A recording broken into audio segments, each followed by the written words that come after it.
What would you do if protecting one innocent life meant becoming an enemy of the most powerful force in the land? Today's story follows Elara Voss, a woman hunted for a decision she made in blood and smoke 5 years ago. A decision that will either destroy her or rewrite the future of an entire pack. Stay until the end to see how one healer's defiance shatters a council of alphas. And if you're watching from anywhere in the world, drop your city in the comments. I want to know where this story finds you. Hit that like button and let's begin. The wind came first. It always did in the marshlands, slicing across the frozen reeds with a sound like breaking glass. Elara Voss paused mid-step on the narrow boardwalk outside her cabin, one hand steadying the bundle of firewood against her hip, the other instinctively reaching for the knife she kept strapped beneath her coat. The wind meant nothing by itself, but the silence that followed, that meant everything. No birds, no rustle of marsh rats in the dead grass. Nothing. She turned slowly, scanning the gray expanse of wetland that stretched to the horizon in every direction. Frost clung to everything, making the world look like it had been dipped in dirty sugar. 5 years she'd lived out here. 5 years of watching the light change over the water, learning which paths held solid ground and which would swallow a man whole. She knew this place better than she'd ever known anything, and right now it was holding its breath. Elara? The boy's voice drifted from inside the cabin, thin and uncertain. Kieran? Always Kieran, with his questions and his nightmares and his legs that hadn't worked right since the night she'd pulled him from the burning wreckage. Just checking the traps, she called back, forcing her voice steady. Stay inside. She didn't move toward the traps. Instead, she stood there, wood digging into her ribs, eyes tracking the tree line to the east where the marsh gave way to scrub forest. That's where they'd come from, if they came. That's where everyone came from, the handful of traders and trappers who passed through twice a year, always surprised to find someone living this far out, always asking the same questions. You alone out here? What brings a woman to the edge of nowhere? You running from something? She never answered that last one. Didn't need to. People who ended up in places like this were all running from something. The silence stretched. Elara forced herself to breathe, counting to 10, then 20. Maybe it was nothing. Maybe it was just the wind and her own paranoia, the kind that came from too many nights jerking awake with her hand on a blade, listening for footsteps that never came. Then she saw them. 3 figures, dark against the pale sky, moving along the eastern ridge where the solid ground began. Too far to make out faces, but close enough to see they were armed. Close enough to know they weren't trappers. Elara dropped the firewood. She was through the cabin door before the logs hit the boardwalk, her hands already reaching for the bag she kept packed beneath the floorboards. The one she'd sworn she'd never need but prepared anyway, because that's what you did when you'd seen what she'd seen. Get your coat, she said.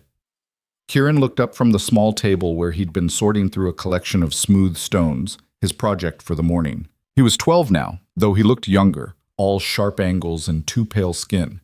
His legs were folded awkwardly beneath him, the left one twisted at an angle that had never healed right. What's wrong? Coat. Now. He didn't argue.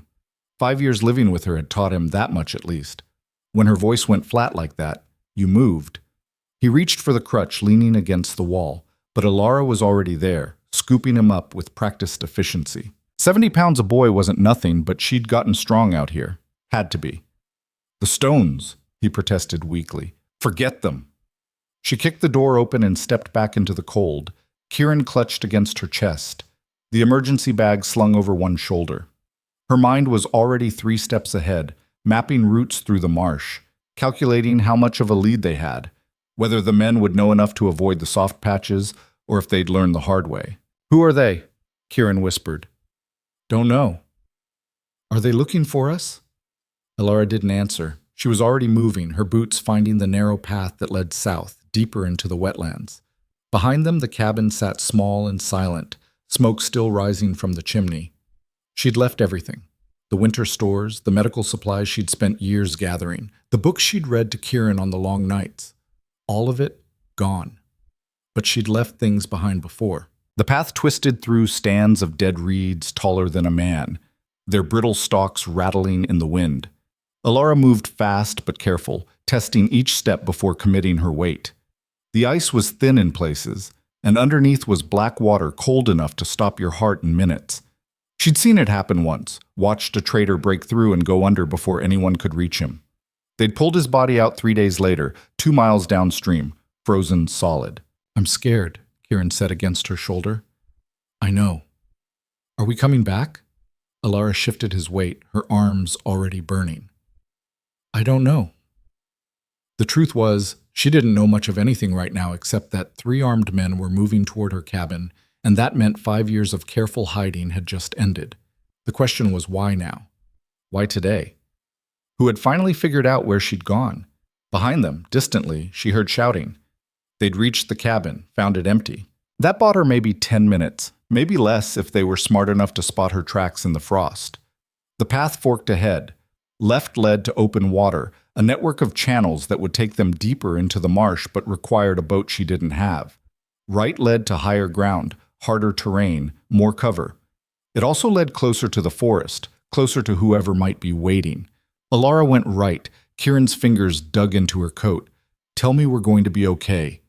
She wanted to give him the comfort she'd given him 100 times before, the reassurance that had gotten them through winters and fevers and the nightmares that still woke him screaming. But her mouth was dry and her heart was hammering, and she could hear the men behind them now, their voices carrying across the frozen marsh. "Stay quiet," she said instead. The ground rose beneath her feet, transitioning from wet peat to harder soil studded with rocks. Trees began to appear, twisted things that grew sideways from years of fighting the wind. Elara ducked between them, using their cover, her breath coming in short gasps now. Her arms felt like they were going to tear off. A root caught her boot. She went down hard, twisting at the last second to take the impact on her shoulder instead of crushing Kieran beneath her. Pain shot through her collarbone. The boy made a small sound but didn't cry out. Good. Smart. Elara pushed herself up, tasting blood where she'd bitten her lip. Her shoulder screamed. She ignored it, reaching for Kieran, hauling him back up. "I can crawl," he said. "No." "Elara, you can't." "I said no." She lifted him again, legs shaking now, and kept moving. The voices were closer, maybe 5 minutes behind, maybe less. She could hear them calling to each other, coordinating, spreading out. These weren't random hunters. These were men who knew what they were doing. The trees thickened. Elara pushed through a stand of thorn bushes that tore at her clothes, emerged into a small clearing, and stopped dead. A man stood on the far side of the clearing, partially hidden in shadow. Tall, broad-shouldered, wearing the kind of heavy coat that spoke of money and authority. He wasn't holding a weapon, but he didn't need to. Everything about his posture said he'd been waiting for her. Elara's free hand went to her knife. "Don't," the man said. His voice was low, calm, completely at odds with the pounding in her ears. "I'm not here to hurt you." "Then get out of my way." He stepped forward into the light, and Elara's breath caught. She knew that face. 5 years hadn't changed it much, still hard-edged and sharp, still carrying the kind of presence that made people step back without thinking about it. Dark hair shot through with gray at the temples, eyes the color of winter ice, a scar running from his left eyebrow into his hairline. Ronan Kael, pack leader of the northern reaches, alpha of alphas, father of the boy currently trembling in her arms. "Hello, Elara," he said quietly. She took a step back, then another, her mind spinning. This wasn't possible. He was supposed to be 100 miles north, running his pack, dealing with politics and territory disputes, and all the things that kept men like him busy. He wasn't supposed to be here standing between her and escape, looking at her like she was a puzzle he'd finally figured out. "How did you find me?" Her voice came out rough. "Does it matter?" "Yes." Ronan's eyes shifted to Kieran, and something in his expression cracked just for a second, long enough for Elara to see the grief underneath, the rage, the desperate hope. Then it smoothed over again, professional, controlled. "I need to talk to you," he said. "No." "Those men behind you, they're not mine." Elara laughed, a sharp, bitter sound. "Right. I'm telling you the truth. I didn't send them. I didn't even know you were here until 2 days ago." And I'm supposed to believe that? Believe what you want. But if we stay here arguing, they're going to find us, and then we'll both have bigger problems. Behind them, the voices were getting louder. Elara's fingers tightened on Kieran, her mind racing through options. Run. But where? Fight. Against how many? Trust the man who was supposed to be her enemy, the man whose entire pack had been hunting her for 5 years? Kieran shifted in her arms. Elara? She looked down at him. 12 years old, scared, trusting her to make the right choice, the way he'd trusted her when she'd pulled him from the fire, when she'd set his broken legs, when she'd packed everything she owned and disappeared into the wilderness rather than let anyone take him. Ronan took another step forward, hands raised, palms out. I know what you think of me. I know what you think I'll do. But right now, in this moment, we want the same thing, to keep him safe. So let me help. Why would you help? Because he's my son. The words hit like a physical blow. 5 years. 5 years of wondering if Ronan even knew Kieran had survived, if he cared, if the rumors were true that he'd ordered the attack himself to eliminate a weak heir. 5 years of keeping the boy hidden because she'd believed down in her bones that bringing him back to his father would mean his death. And now here was Ronan Kael, standing in a frozen clearing, asking her to trust him. The shouting behind them resolved into words. Went this way. Tracks are fresh. Can't be far. Elara made her choice. If you're lying, she said, meeting Ronan's eyes, if this is a trick, I will kill you. I don't care who you are. I will put a blade through your throat and smile while you bleed. Fair enough, Ronan said. He turned and started moving, not back the way Elara had come, but perpendicular, along a route she hadn't seen.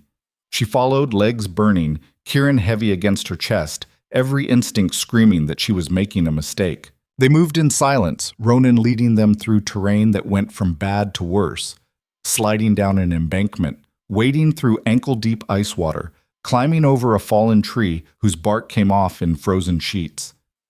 Elara's breath burned in her lungs. Her shoulder was a constant throb of pain. Behind them, the voices faded, then disappeared entirely. After what felt like hours, but was probably 20 minutes, Ronan stopped. They'd reached a small shelter built into the side of a hill, half hidden by overhanging rocks and dead vines. Natural camouflage. In here, he said. Elara hesitated, but her arms were shaking and Kieran needed to be put down before she dropped him. She ducked through the low entrance. Inside was dim and cold but dry. Someone had been here recently. There were supplies stacked against one wall, a bedroll, a small camp stove. Ronan's, probably. He'd prepared this. Planned it. She set Kieran down carefully on the bedroll, and immediately the boy's hands went to his legs, massaging the muscles that never quite worked right. Elara knelt beside him, checking him over with practiced hands. No injuries from the fall, no frostbite, just scared. I'm okay, he said, though his voice wavered. I know. Elara, not now. She stood and turned to find Ronan watching them, his expression unreadable. Up close, she could see the lines around his eyes, the gray in his stubble. He looked older than she remembered, tired. Start talking, she said. Ronan glanced at Kieran, then back to her. Not in front of him. Everything you say in front of both of us. He's earned that much. A muscle worked in Ronan's jaw, but he nodded. He moved to the entrance, looking out at the marsh, and when he spoke, his voice was low and careful. 4 days ago, I received intelligence that someone had located a healer living in the southern marshlands with a disabled boy. The source was credible. The timing was suspicious. This information appeared right before a major pack council meeting, one where questions about succession were going to be raised. So you came to check it out, Elara said. I came to warn you, because whoever sent those men, it wasn't me, and it wasn't anyone who wants my son found alive. Kieran made a small sound. Elara didn't look at him, keeping her eyes on Ronan instead, looking for the lie, the angle, the trap. Why should I believe you didn't send them yourself? Finish what you started 5 years ago. Ronan turned from the entrance, and the look on his face was pure steel. I didn't start anything 5 years ago. That convoy was attacked against my direct orders. I lost 15 people that night. Good people. And I lost my son. Except you didn't, Elara said quietly. I made sure of that. The silence stretched between them, heavy with 5 years of distance and decisions that couldn't be undone. Finally, Ronan spoke again. Tell me what happened that night. I need to hear it from you. Elara's hand drifted unconsciously to her knife. You want the story? Fine. I was hired to ride with the convoy as a medic. Standard arrangement. Pack groups moving through dangerous territory always took a healer. We were 3 days out from the northern settlement when we stopped to make camp. I was checking supplies when the attack came. She could still see it if she let herself. The fire, the screaming, the smell. They came from everywhere at once, coordinated, professional, not raiders, soldiers. They knew exactly what they were looking for. She looked at Kieran, who was staring at his hands. I found him underneath an overturned wagon, both legs broken, unconscious. Everyone else around him was dead or dying, so I did what any healer would do. I grabbed him and I ran. Into the marsh, Ronan said. Into the marsh. Kept running until I was sure no one was following. Then I found a settlement, borrowed a room, and spent 2 months setting bones and praying he'd wake up. Elara's voice went flat. He did, but his legs never healed right, and by then I'd heard the rumors. What rumors? That the attack was ordered from inside the pack, that the boy was meant to die because he was weak, because he'd never be strong enough to lead, that his own father... She stopped, jaw tight. So I made a choice. I took him somewhere no one would ever find him, and I kept him alive. Ronan was quiet for a long moment. When he finally spoke, his voice was rough. Thank you. Elara blinked. What? Thank you for saving him, for keeping him safe, for... He looked away. For doing what I should have been able to do. This wasn't going how she'd expected. 5 years of imagining this confrontation, of preparing speeches and arguments and defenses, and all Ronan Cale could say was thank you. I don't understand, she said. You weren't wrong, Ronan said, about the rumors, about the danger. Someone inside my pack orchestrated that attack. Someone with enough power to command loyalty from soldiers, enough cunning to make it look like an outside raid. I've spent 5 years trying to figure out who, and I'm close. But now they know I'm close, which means they're desperate. And desperate people make mistakes. Like sending men to hunt down a healer and a crippled boy? Exactly like that. Kieran's voice cut through the tension, small and scared. Why do they want me dead? Both adults turned to look at him. The boy was sitting up now, his twisted legs stretched out in front of him, his hands gripping the edge of the bedroll. His eyes, the same ice blue as his father's, were fixed on Ronan. Because you're the rightful heir, Ronan said quietly. Because as long as you live, certain people can't make the moves they want to make. So they tried to eliminate you 5 years ago, and when that failed, they spent the next 5 years making sure everyone believed you were dead. But now I've found you. Now everything changes. What changes? Elara demanded. You think you can just waltz back into pack territory with a boy everyone thinks is dead and expect, what, a parade? I expect resistance. I expect challenges. I expect whoever orchestrated the attack to try again. Ronan's expression hardened. But this time I'll be ready. This time I'll have evidence. And this time, he looked at Kieran, this time I'll have my son. Elara felt something twist in her chest. 5 years. 5 years of being the only person who cared whether this boy lived or died. 5 years of making every decision, bearing every burden, fighting every fight. And now his father wanted to take that away. Except it wasn't hers to keep, was it? It never had been. He can't walk, she said, hating how defensive she sounded. The pack will never accept a leader who can't walk. The pack will accept who I tell them to accept. That's not how it works, and you know it. They'll tear him apart the first time he shows weakness. Then we'll make sure he never shows weakness. Elara laughed, bitter and sharp. Right. Easy.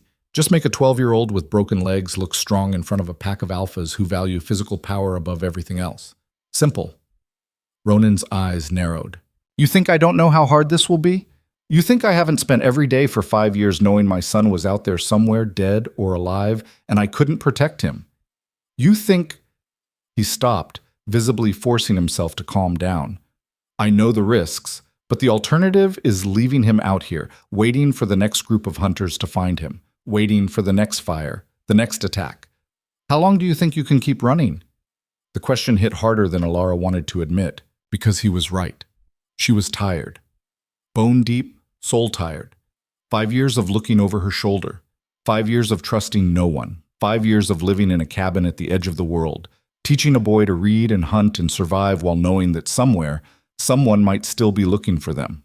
She didn't know how much longer she could do it. "If I do this," she said slowly, "if I let you take him back, what happens to me?" Ronan met her eyes. "You come with us, as his healer, his protector, whatever you want to call it. You've kept him alive this long, I'd be a fool not to keep you close.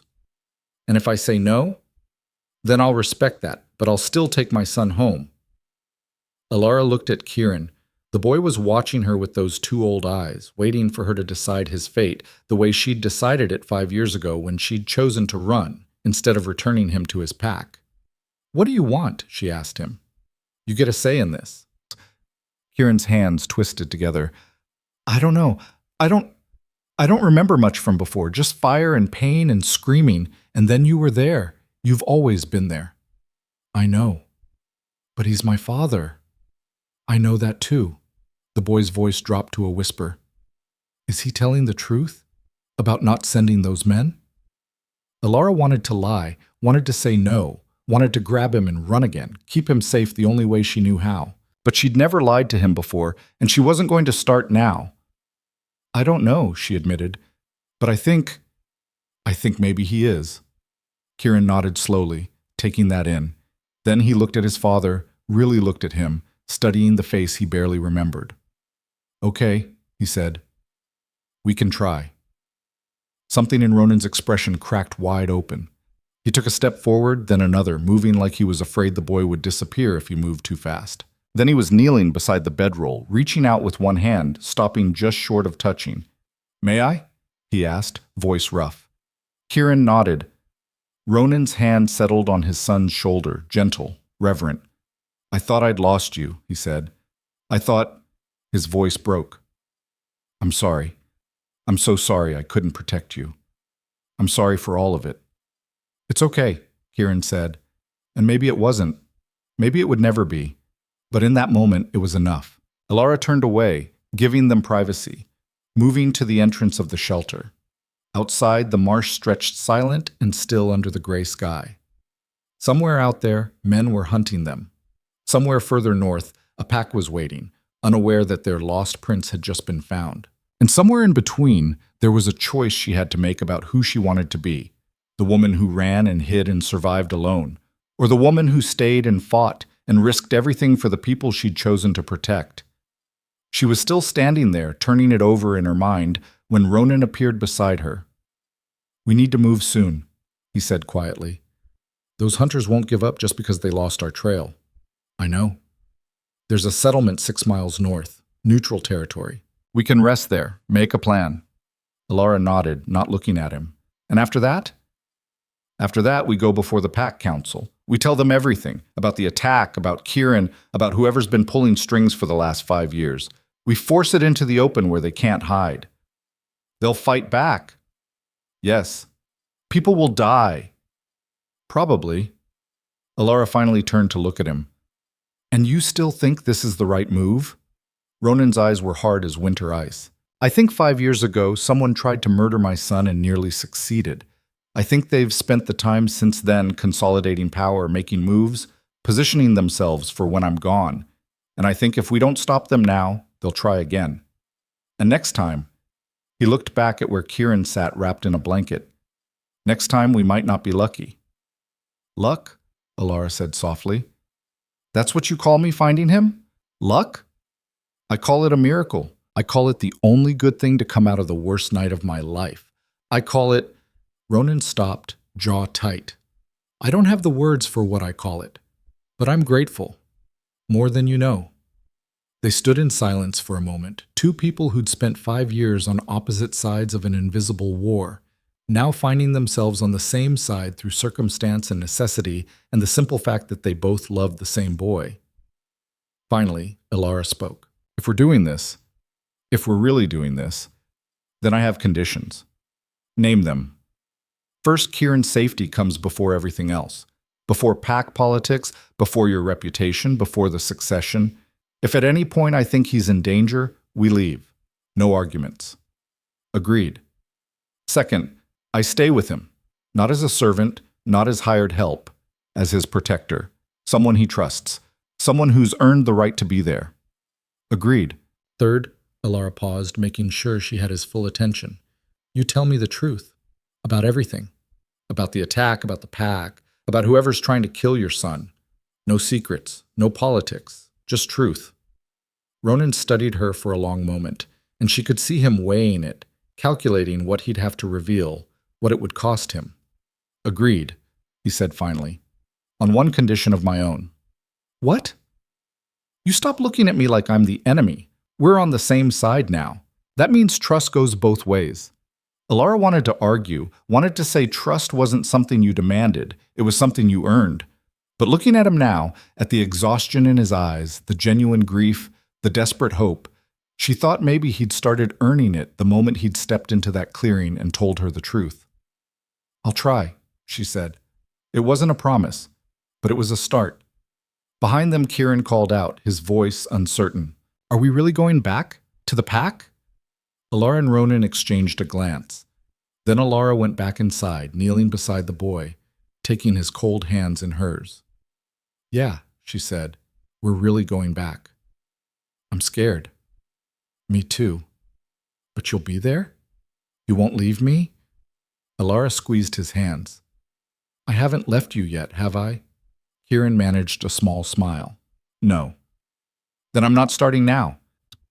She helped him stand, supporting his weight as he found his balance on legs that would never quite work right. Ronan moved to help, but Elara shook her head. This part, the careful process of getting Kieran upright, making sure he had his crutch, checking that his coat was fastened properly, this was hers. 5 years of practice, of routine, of small moments that added up to a life. She wasn't ready to give it up. But maybe she didn't have to. Maybe there was a way forward that included all of them. The boy, the father, the healer who'd defied an entire pack to keep one child alive. Maybe. Ready? Ronan asked. Elara looked at Kieran, who nodded. Then she looked at Ronan, at the man who'd gone from enemy to ally in the space of an hour, and made her choice. Let's go. They left the shelter, stepping back out into the cold. The marsh stretched before them, beautiful and deadly and familiar. Elara had spent 5 years learning its secrets, walking its paths, making it her home. Now she was leaving it behind. But she wasn't running this time.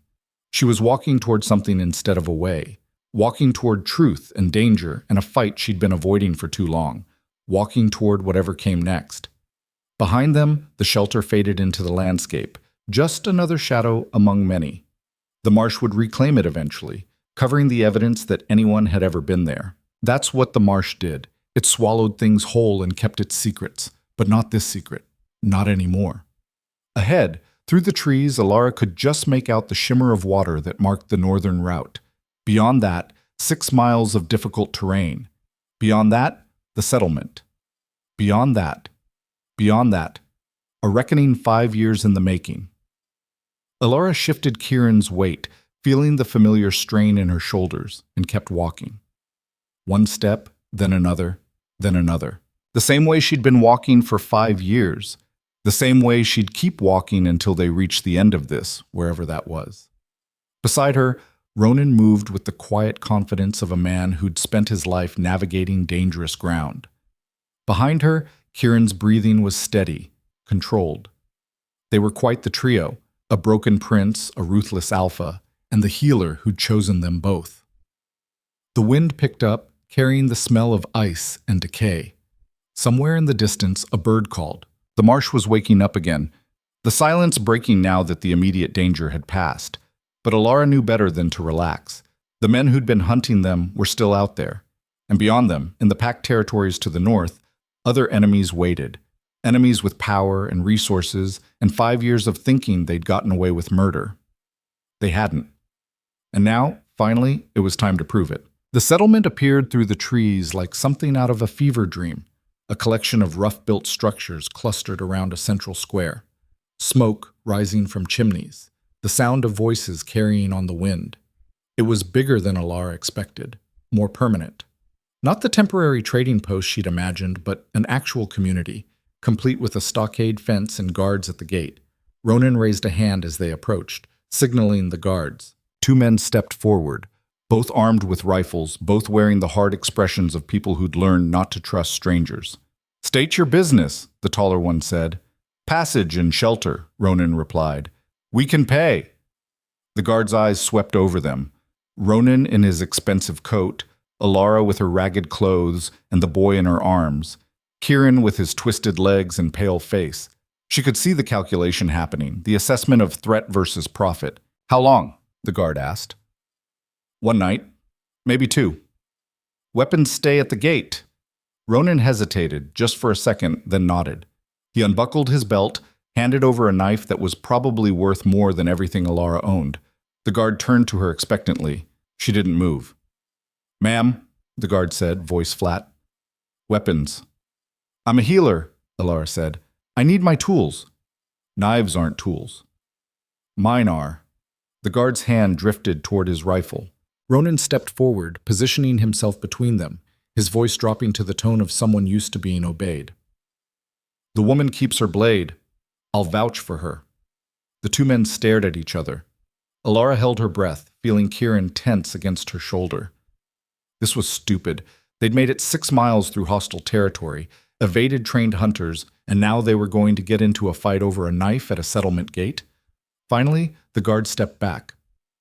"Fine. But any trouble and you're all out. Don't care who vouches for who." "Understood," Ronan said. They passed through the gate into the settlement proper. It was busier than Elara expected. People moving between buildings, a blacksmith working at a forge, children playing in the muddy street. Normal life, the kind she'd almost forgotten existed outside her cabin in the marsh. "This way," Ronan said, leading them toward a long building that looked like an inn. "I sent word ahead. There should be rooms waiting." Elara wanted to ask when he'd had time to send word ahead, how he'd known they'd make it this far, what else he'd planned without telling her. But Kieran was getting heavy and her shoulder was screaming and she was so tired she could barely think straight. Inside the inn was warm and dim, smelling of wood smoke and cooking meat. A woman behind a rough counter looked up as they entered, her eyes going wide when she saw Ronan. "Lord Kael," she said, voice uncertain. "We weren't expecting you so soon." "Plans changed. The rooms?" "Ready. Upstairs, end of the hall." She paused, gaze sliding to Elara and Kieran. "Will you be needing anything else?" "Food, hot water, privacy." "Of course." Ronan led them upstairs to a suite of connected rooms that were nicer than anything Elara had seen in 5 years. Actual beds with real mattresses, a fireplace already lit and crackling, windows with glass instead of oiled hide. She set Kieran down on one of the beds and he immediately curled up, exhausted. Within seconds, he was asleep, his breathing evening out into the rhythm she knew so well.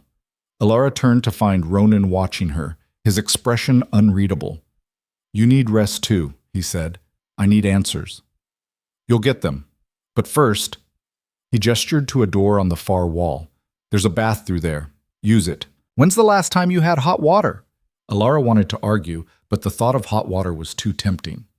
"Fine. But then we talk. Then we talk." She left him in the main room and went through to find a small bathroom with an actual tub. Someone had already filled it, steam rising from the surface. Elara stripped off her filthy clothes, noting the new tears and stains, the way the fabric had worn thin at the elbows and knees. 5 years of hard living written on every thread. The water was almost too hot, scalding her skin as she lowered herself in.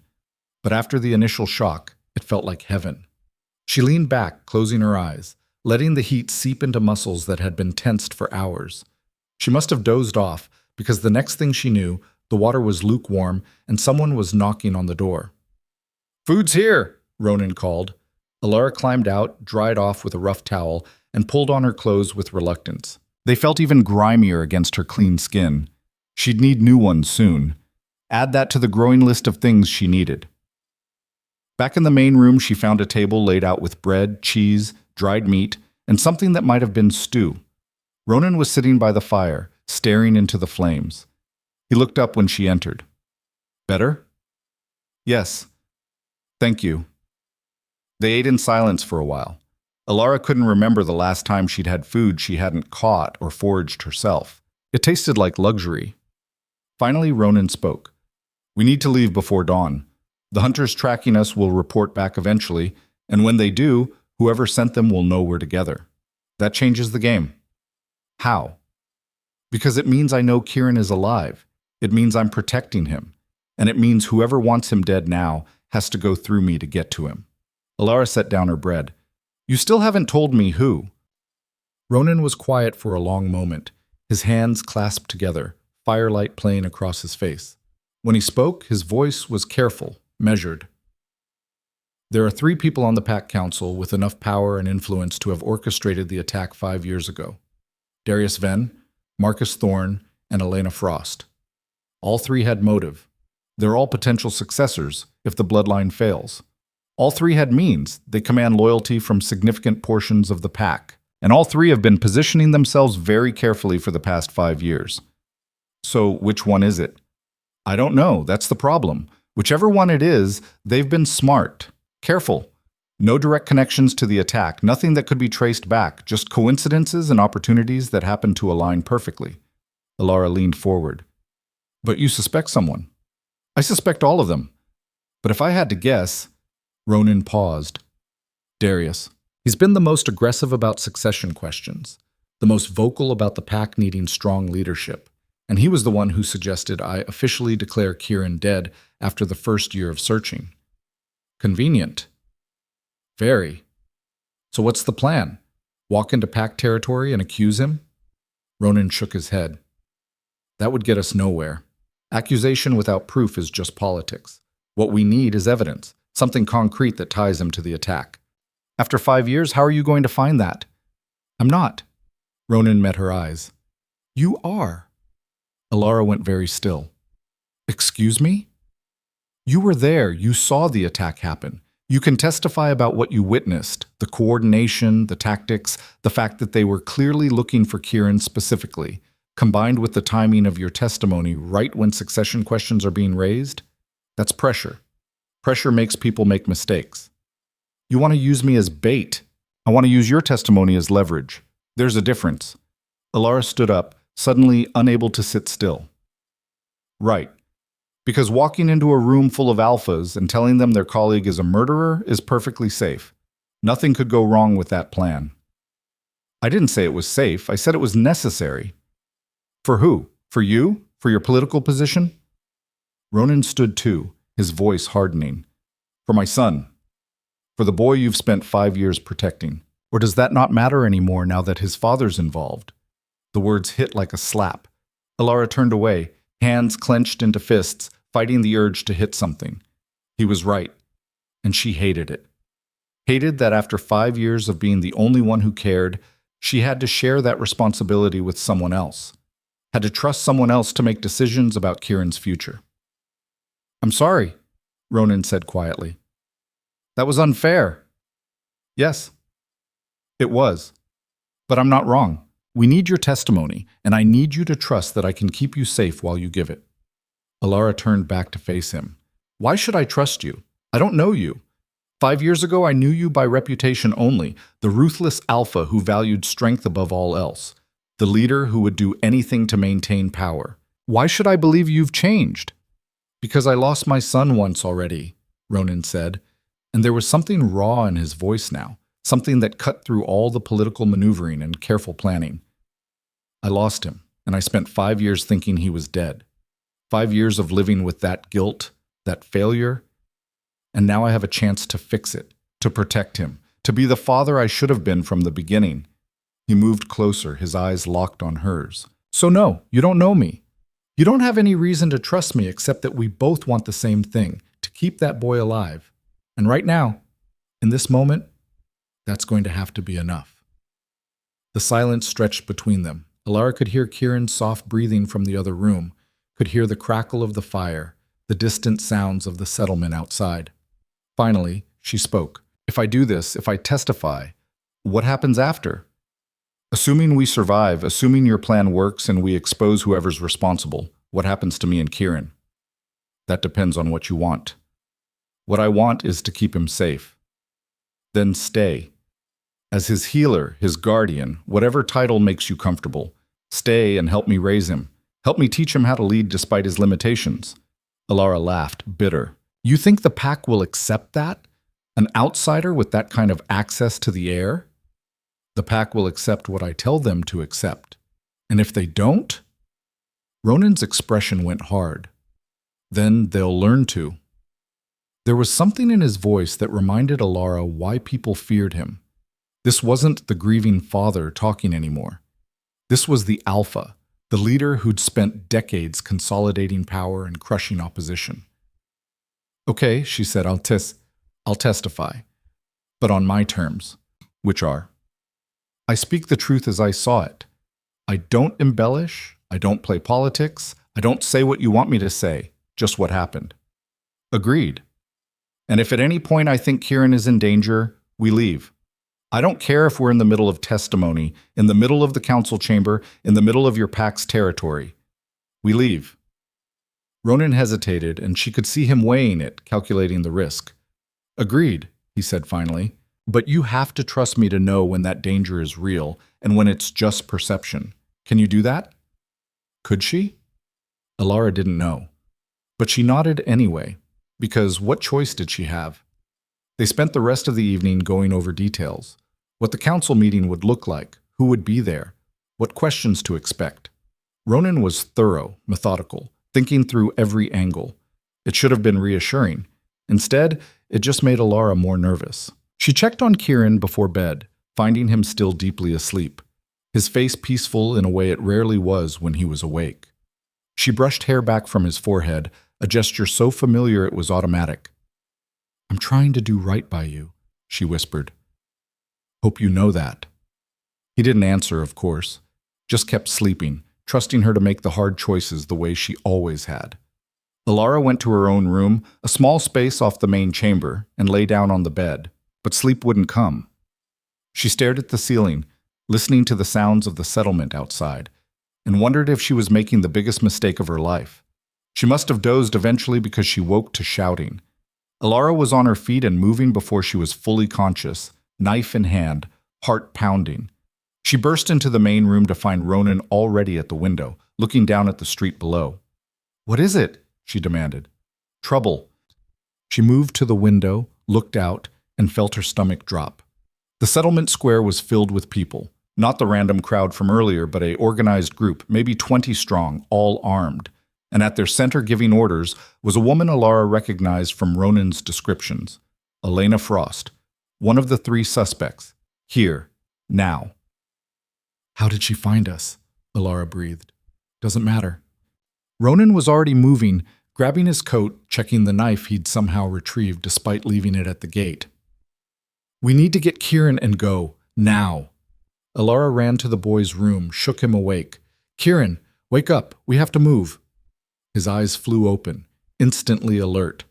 5 years of running had taught him that much. What's happening? No time. Can you walk? I can try.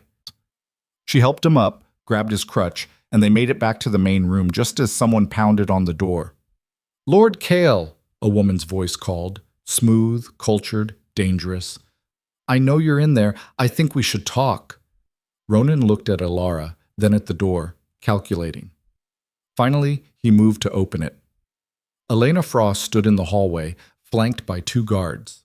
She was tall, elegant, with silver hair pulled back in a severe bun, and eyes like chips of ice. Everything about her screamed power and control. Elena, Ronan said, voice neutral, this is unexpected. Is it? She smiled, but it didn't reach her eyes. I heard rumors you were traveling south. Thought I'd check on you, make sure everything was all right. Everything's fine. Really? Because from where I'm standing, it looks like you've picked up some interesting traveling companions. Her gaze slid past Ronan to where Elara stood with Kieran partially hidden behind her. A healer and a child. How unexpected.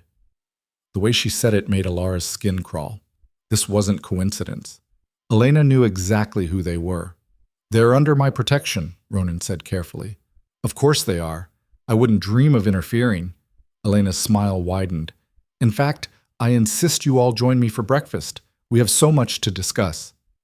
It wasn't a request. Elara could see it in the set of Elena's shoulders, in the positioning of her guards, in the way more armed people had appeared in the hallway behind her.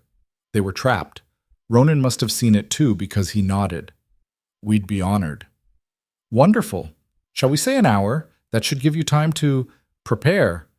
She left, her guards following, but Elara had no doubt there were more outside, watching, waiting. The door closed. Ronan turned to face them, his expression grim. Change of plans, he said. You think? Elara shot back.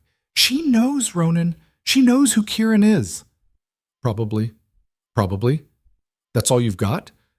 What do you want me to say? That I underestimated how fast word would spread? That I should have anticipated this? Fine. I should have. But we're here now, and we need to deal with it. Kieran's voice cut through the tension, small and scared. Is she one of them? One of the ones who tried to kill me? Ronan knelt down to the boy's level. I don't know. But I'm not going to let anything happen to you. You understand? No matter what. What if we run? Elara asked. Right now, out the back, into the woods. We wouldn't make it 10 feet. She has the whole settlement surrounded. So we're prisoners. We're guests. There's a difference. Elara wanted to scream. Instead, she forced herself to breathe, to think. Okay, so we go to breakfast, we play along. Then what? Then we see what she wants. Information, probably. Confirmation that Kieran is alive. Maybe she'll try to make a deal. Or maybe she'll just kill us all and be done with it. Ronan stood, moving to the window again. If she wanted us dead, we'd already be dead. The fact that she's playing politics means she needs something, which means we have leverage. What leverage? The truth. The fact that I found my son alive. The fact that someone tried very hard to make sure that didn't happen. Elena might be involved, or she might not. Either way, this changes everything for the pack. An hour later, they sat in the inn's main dining room, facing Elena Frost across a table laden with food. None of them were eating. Elena's guards stood at the exits. Ronan's posture was relaxed, but Elara could see the tension in his jaw. Kieran sat between them, trying to make himself small. So, Elena said, delicately cutting a piece of fruit, aren't you going to introduce me to your companions? This is Elara Voss, Ronan said. She's a healer, has been living in the southern marshlands for the past few years. How interesting. And the boy? The silence stretched. Elara could feel her heart hammering against her ribs. His name is Kieran, Ronan said quietly. Elena's knife paused mid-cut. She looked up, studied the boy's face, and something flickered in her expression. Surprise? Recognition? Fear? Kieran, she repeated. That's quite a coincidence. No coincidence, Ronan said. He's my son, the one we all thought died 5 years ago. The words hung in the air like a thrown blade. Elena set down her knife very carefully, her composure cracking just slightly. That's quite a claim. It's the truth. Do you have proof? I don't need proof. I know my own son. Elena's eyes narrowed. The council will want more than your word, Ronan. They'll want evidence, medical records, witnesses to the birth. Something concrete. Then they'll get it. But first, Ronan leaned forward. I want to know who sent the hunters that were tracking them yesterday. The ones who found them in the marsh right before I did. How would I know anything about that? Because you're here. Because you somehow knew exactly where to find us. Because you showed up with 20 armed guards and a lot of very convenient questions. Elena smiled, cold and sharp. You always were paranoid, Ronan. And you always were ambitious, Elena. The temperature in the room seemed to drop 10 degrees. Elara's hand drifted under the table, fingers closing around her knife. Careful, Elena said softly. Accusations like that have consequences. So does trying to murder a child. I never... Elena stopped, took a breath, smoothed her expression back to neutral. I had nothing to do with the attack 5 years ago. I was as shocked as everyone when we heard about the convoy. Were you? Yes, I was. And I mourned with the rest of the pack when we thought Kieran was dead. She looked at the boy, her expression unreadable. If he's really who you say he is, then I'm glad he survived, truly. Elara didn't believe her for a second. Here's what's going to happen, Elena continued, sitting back. You're going to bring the boy before the council. You're going to present your evidence, and the council will decide whether your claim is legitimate. If it is, then Kieran will be recognized as your heir and afforded all the protections that entails. And if the council decides it isn't, Ronan asked, then the boy goes back to wherever you found him, and we continue as we have been. Simple. Nothing about this is simple. No, Elena agreed. It isn't, but those are the rules we all agreed to live by. You don't get to bypass the council just because you've decided to resurrect your dead son. Ronan's hands clenched on the table. When? The next council meeting is in 3 days. We'll convene in the Great Hall at dawn. You'll have 1 hour to present your case. After that, we vote. And in the meantime? In the meantime, you're free to go wherever you like. Though I'd suggest staying in pack territory. Running now would look suspicious. It was a trap. Elara could see it clearly. Stay and face a council that might be controlled by the very person who tried to kill Kieran, or run and prove that they had something to hide. We'll be there, Ronan said. Excellent. Elena stood, her guards moving with her. Oh, and Ronan? I'd keep a close eye on the boy. There are a lot of people who might be very interested in his sudden reappearance. Not all of them friendly. She left, taking her guards with her, and the room felt suddenly empty. Elara waited until she was sure they were gone, then turned to Ronan. That was a threat. Yes. So what do we do? We prepare. We gather evidence, and we get ready to face the council. In 3 days. How are we supposed to... Elara. Ronan's voice was firm. We don't have a choice. The moment I confirmed Kieran was alive, we started a clock. Now we either prove his legitimacy or we lose everything. Kieran spoke up, his voice trembling. What if they don't believe us? What if they say I'm not really me? Ronan reached across the table, took the boy's hand. Then we deal with that. But I won't let them hurt you, I promise. It was the kind of promise that was easy to make and hard to keep. Elara had made plenty of them herself over the years. But looking at Ronan now, at the determination in his eyes, she thought maybe he meant it. She hoped he meant it. Because they were about to walk into the lion's den, and the only thing standing between Kieran and the people who'd tried to kill him 5 years ago was the word of a father who'd failed to protect him once before. We should move, Elara said. Get somewhere more secure before Elena changes her mind about letting us go. They gathered their few belongings and left the inn, emerging into morning sunlight that felt too bright, too normal. The settlement had returned to its routine as if nothing had happened, but Elara could feel eyes watching them, measuring, judging. Word was already spreading. The dead prince had returned. They made it to the gate without incident, collected Ronan's weapons from the guards who looked at them with new wariness, and started north toward pack territory proper. The journey took 2 days of hard travel. Ronan set a brutal pace, stopping only when absolutely necessary. Elara carried Kieran when his legs gave out, pushed herself past exhaustion, kept moving because stopping meant thinking and thinking meant realizing how bad their situation really was. On the evening of the second day, they crested a ridge and saw it. The northern reaches spread out below them. Miles of territory marked by stone cairns and boundary markers, dotted with settlements and hunting lodges. And at the center, barely visible in the distance, the great hall where the council met, where in less than 24 hours, they'd have to prove the impossible. We'll stay at my lodge tonight, Ronan said. It's secure. Private. We can prepare there. The lodge was a solid structure built into the side of a hill, designed to withstand sieges. Ronan hadn't been exaggerating about security. There were guards at every entrance, weapons stocked in every room, escape routes planned out. Inside, they finally stopped moving. Elara set Kieran down on a couch and collapsed beside him, every muscle screaming. Food first, Ronan said. Then we go over your testimony. I'm too tired to think. Then I'll think for you. But we're doing this tonight. We won't get another chance. He was right. Elara forced herself upright, accepted the bread and meat he offered, and tried to focus as he started asking questions. Tell me exactly what you remember from the attack. Every detail, no matter how small. Elara closed her eyes, pulling up memories she'd spent 5 years trying to forget. It was dusk. We'd stopped for the night in a clearing. I was checking medical supplies when I heard shouting. By the time I got outside, they were already in the camp. How many? At least a dozen, maybe more. They moved like soldiers, coordinated, efficient. They weren't looting. They were searching for something specific. Kieran? I didn't know that at the time. I just saw people dying and grabbed the nearest child. But looking back, she paused. They were calling out coordinates, like they had a specific target location. Ronan leaned forward.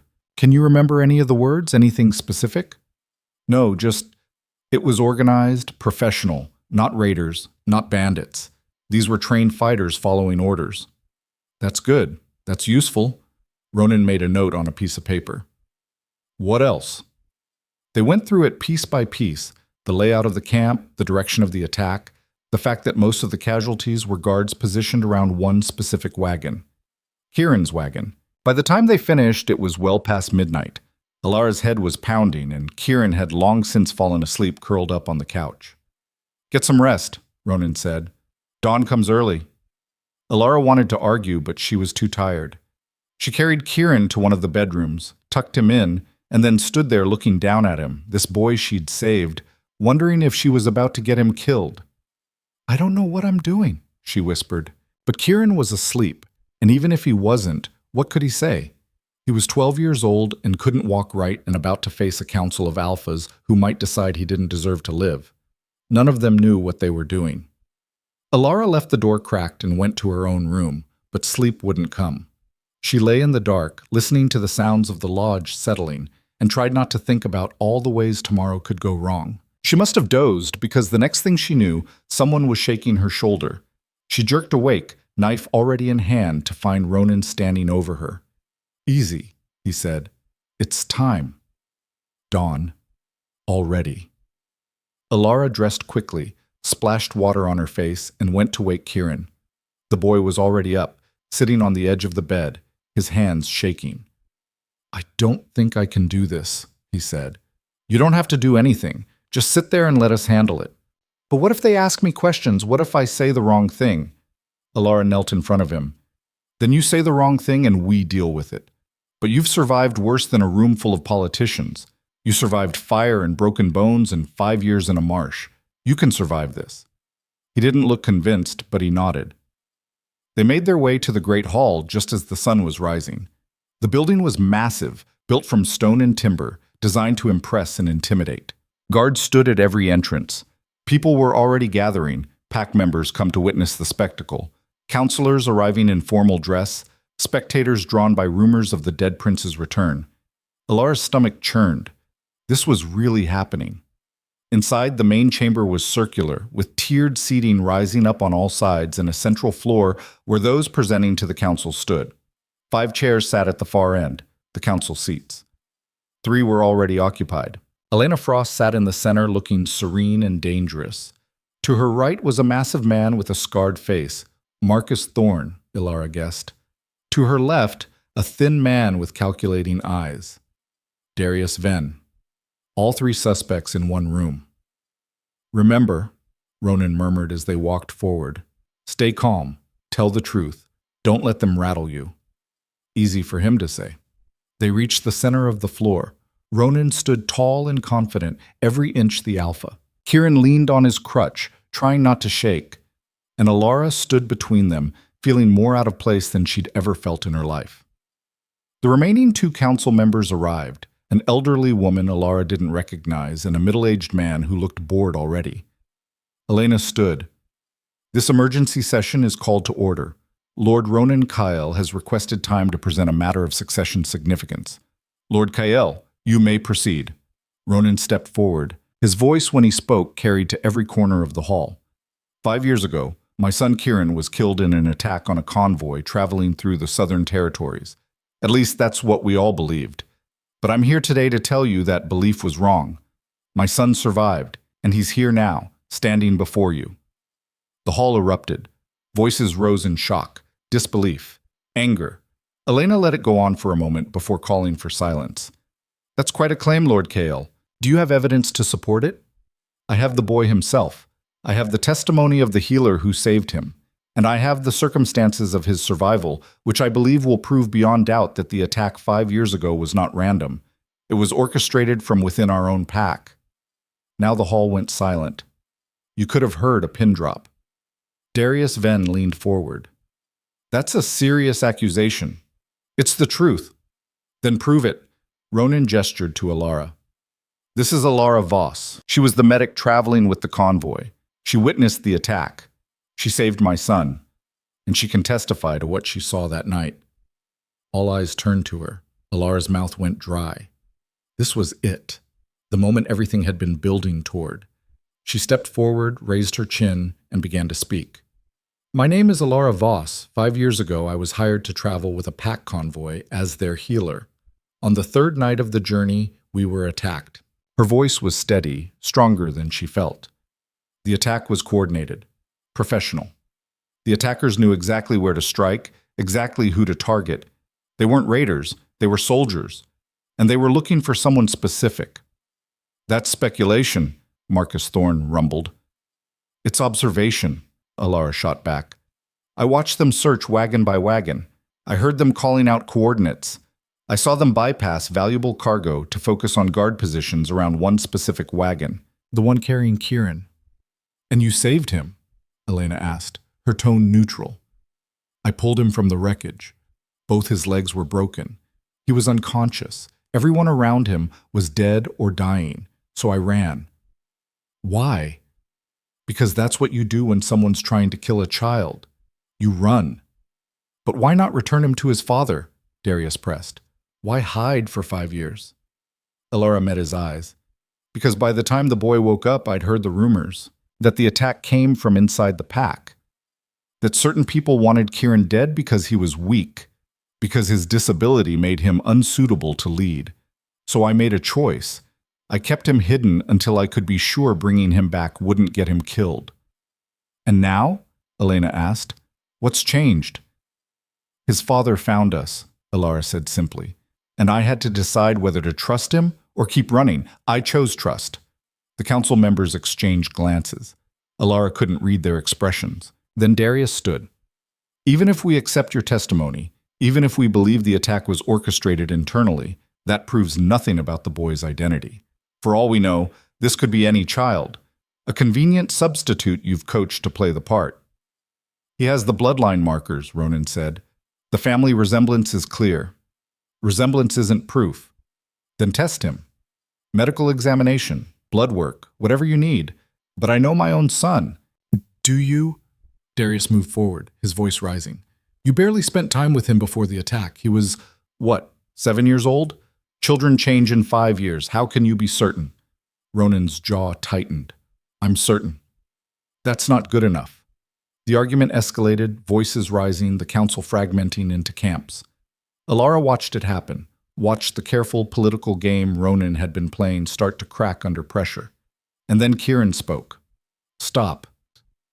The word was quiet, but somehow it carried. Everyone turned to look at the boy who'd been silent until now. Kieran stepped forward, away from Elara's protective stance, balancing precariously on his crutch. You want proof? He said, his voice stronger now. Fine. Ask me something. Something only the real Kieran would know. Darius's eyes narrowed. This proves nothing. You could have been coached. I wasn't. Ask me. The challenge hung in the air. Finally, Elena spoke. Very well. What was your mother's favorite flower? Kieran didn't hesitate. She didn't have one. She hated flowers. Said they died too fast and reminded her of funerals. The elderly council member gasped. Marcus Thorne's expression shifted. Even Darius looked taken aback. How did you? Elena started. Because I'm telling you the truth, Kieran said. I am Kieran Kale. I survived the attack. This woman saved my life, and someone in this room tried to have me killed. He turned, his eyes sweeping across the assembled crowd, and Elara saw it. The flash of recognition, the moment the pack members saw not a crippled boy but their missing prince, returned from the dead. I don't know who it was, Kieran continued. I don't remember much from that night, but I know they're here. I know they're listening, and I know they're scared." The silence was absolute. Then Darius laughed. It was a harsh, bitter sound. "Scared? Of what? A boy who can't walk? You think that changes anything?" He looked at the council. "Even if he is who he claims to be, he's unfit to lead. Look at him. He can barely stand. How is he supposed to command a pack?" "The same way I do," Ronan said, his voice like iron, "with intelligence, strategy, the strength that matters." "That's not how our pack works, and you know it. We value physical prowess, combat ability, things your son will never have." "Then maybe it's time our pack learned to value something else." The hall erupted again. Elara could see the fault lines forming, those who agreed with Darius, those who supported Ronan, those who were undecided.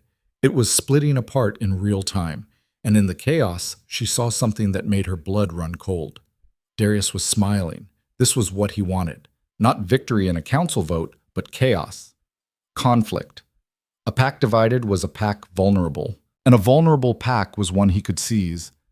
"Ronan," she hissed, grabbing his arm, "this is a trap." "I know." "Then why?" "Because we had to force it into the open. We had to make them show their hand." Before Elara could respond, Elena called for order. It took several minutes for the noise to die down. "This council will take a recess," she announced. "We'll reconvene in 1 hour to vote on the question of Kieran Kyle's legitimacy and succession rights. Until then, all parties are to remain in the hall." It was another trap. Keep them contained, keep them visible, keep them vulnerable. But Ronan just nodded. "As you wish, counselor." They withdrew to the side of the hall as the crowd buzzed with speculation. Elara pulled Kieran close, her hand on her knife, scanning the crowd for threats. "Did I do okay?" Kieran whispered. "You did perfect," Elara said, though her heart was racing. Ronan was conferring with some of the pack members who'd come forward. Supporters, Elara realized. People who wanted Kieran recognized. Not many, but some. The hour crawled by. Elara watched the council members huddle in small groups, watched the political alliances shift and reform, watched Darius move through the crowd like a snake, whispering in ears, making promises. When Elena finally called them back, Elara's nerves were shot. "This council has deliberated," Elena said. "We have heard testimony regarding Kieran Kyle's claimed survival and identity. We have heard arguments for and against his recognition as rightful heir. And now we must vote." She looked at each council member in turn. Those in favor of recognizing Kieran as Ronan Kale's legitimate son and heir to the northern reaches? Elena's hand went up. So did the elderly woman's. The bored-looking man hesitated, then raised his hand as well. 3 votes. Those opposed? Marcus Thorne's hand shot up immediately. No surprise there, and then Darius stood. "I abstain." The hall went silent. "You what?" Ronan demanded. "I abstain from this vote.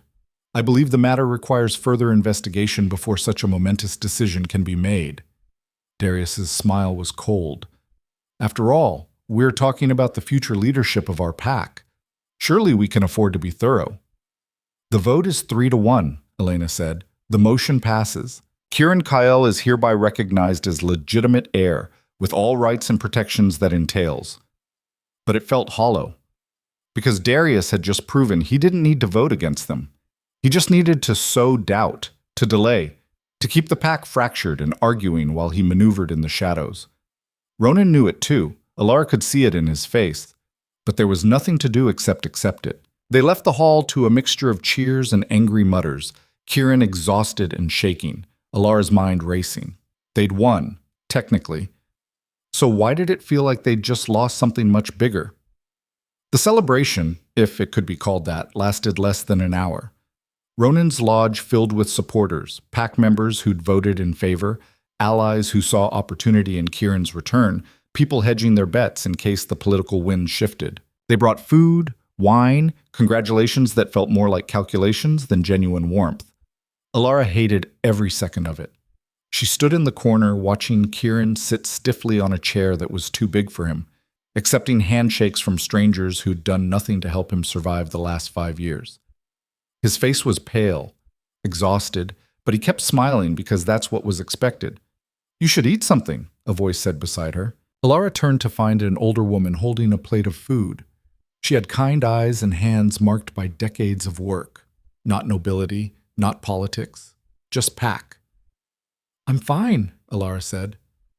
No, you're not. You look ready to stab someone. The woman held out the plate more insistently. I'm Mara. I run the healing house in the Eastern Quarter. Heard you were a medic yourself. Elara took the plate out of politeness. I don't practice anymore. Shame. We could use the help. Been short-staffed since old Garrett died last winter. Mara paused. That boy, he really Ronan's son? Yes.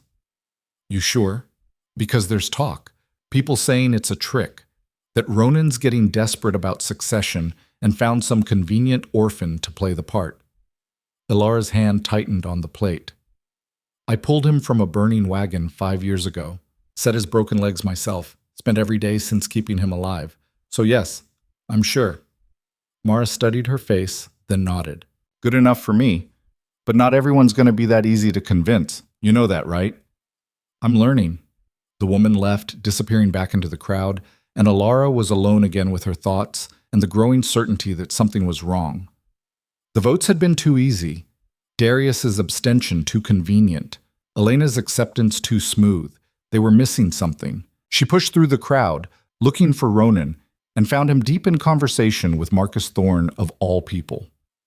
The massive counselor who'd voted against them was standing there like they were old friends, drinks in hand, talking in low voices. Elara approached, not bothering to hide her suspicion. Lord Kyle. A word? Ronan excused himself, following her to an empty corner. What is it? What the hell was that? Marcus voted against us and now you're drinking with him? Politics, Elara. He voted his conscience. I respect that. Now we move forward. You respect that he thinks your son isn't fit to lead? I respect that he said it to my face instead of whispering it behind my back. Ronan's voice was patient but tired. This is how it works. Today's opponent might be tomorrow's ally if you don't burn every bridge. That's insane. That's survival. Before Elara could respond, one of the guards burst through the door, his face urgent. He went straight to Ronan, whispering something that made the Alpha's expression go hard.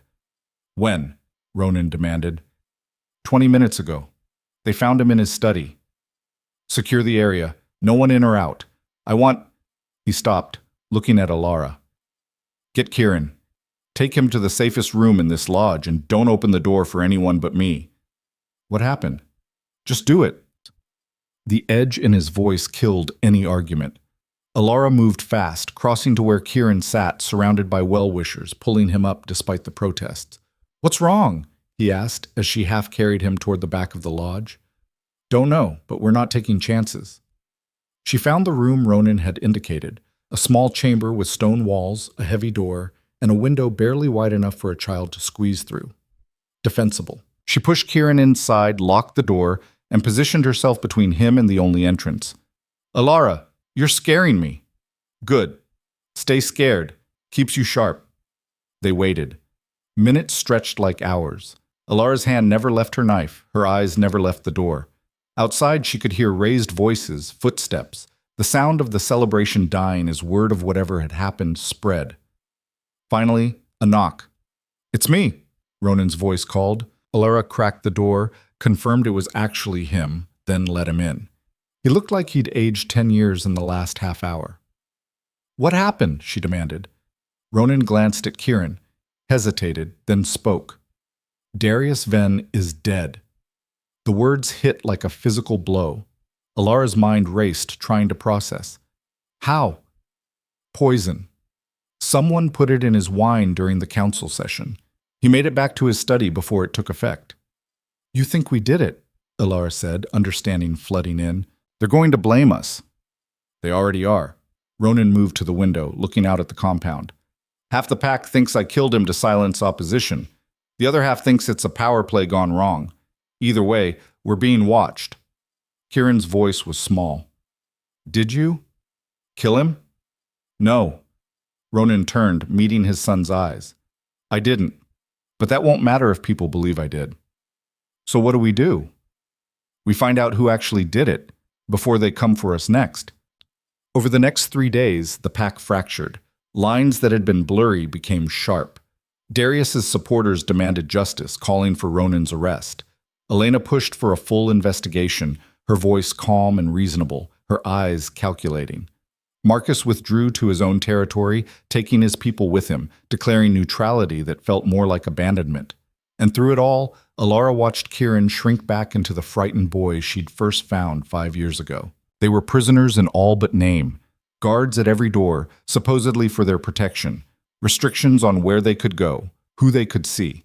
Ronan spent his days in meetings, trying to hold together an alliance that was dissolving in real time.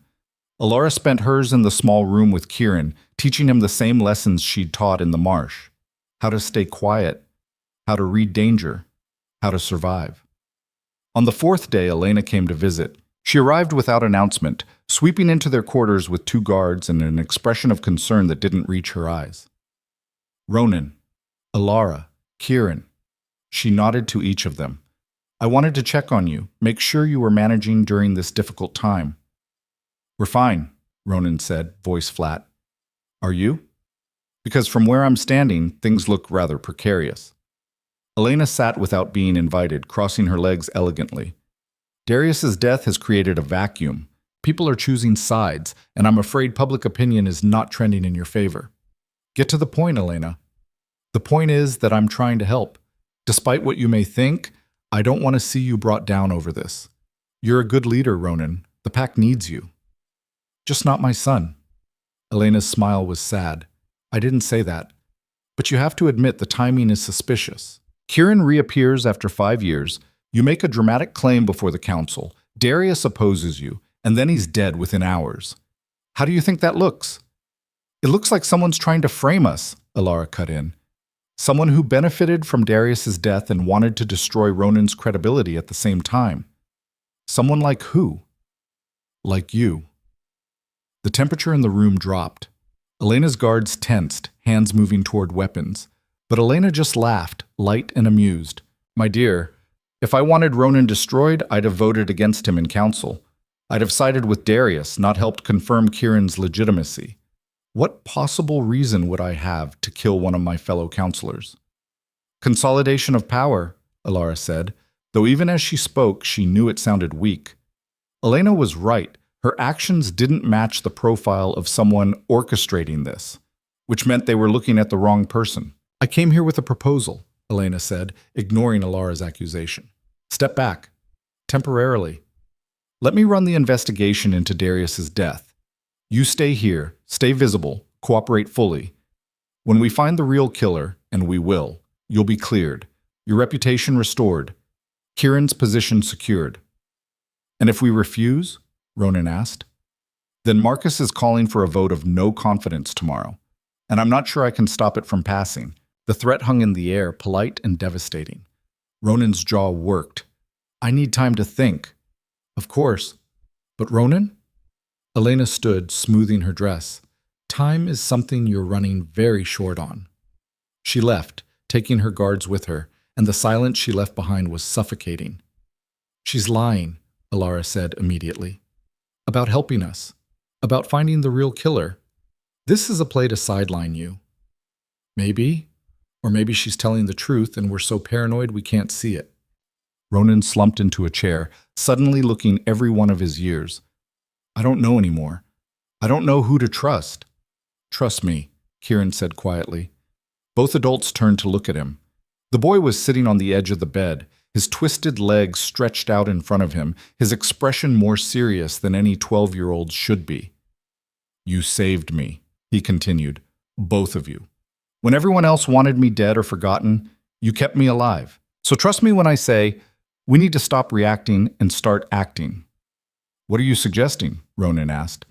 I'm suggesting we find out who really killed Darius, not by asking permission or waiting for investigations, by doing it ourselves. Elara felt a surge of something that might have been pride. That's dangerous. Everything's dangerous. At least this way we control it. Ronan stood, some of the exhaustion lifting from his face. You're right. We've been playing defense since we got here. Time to change that. He looked at Elara.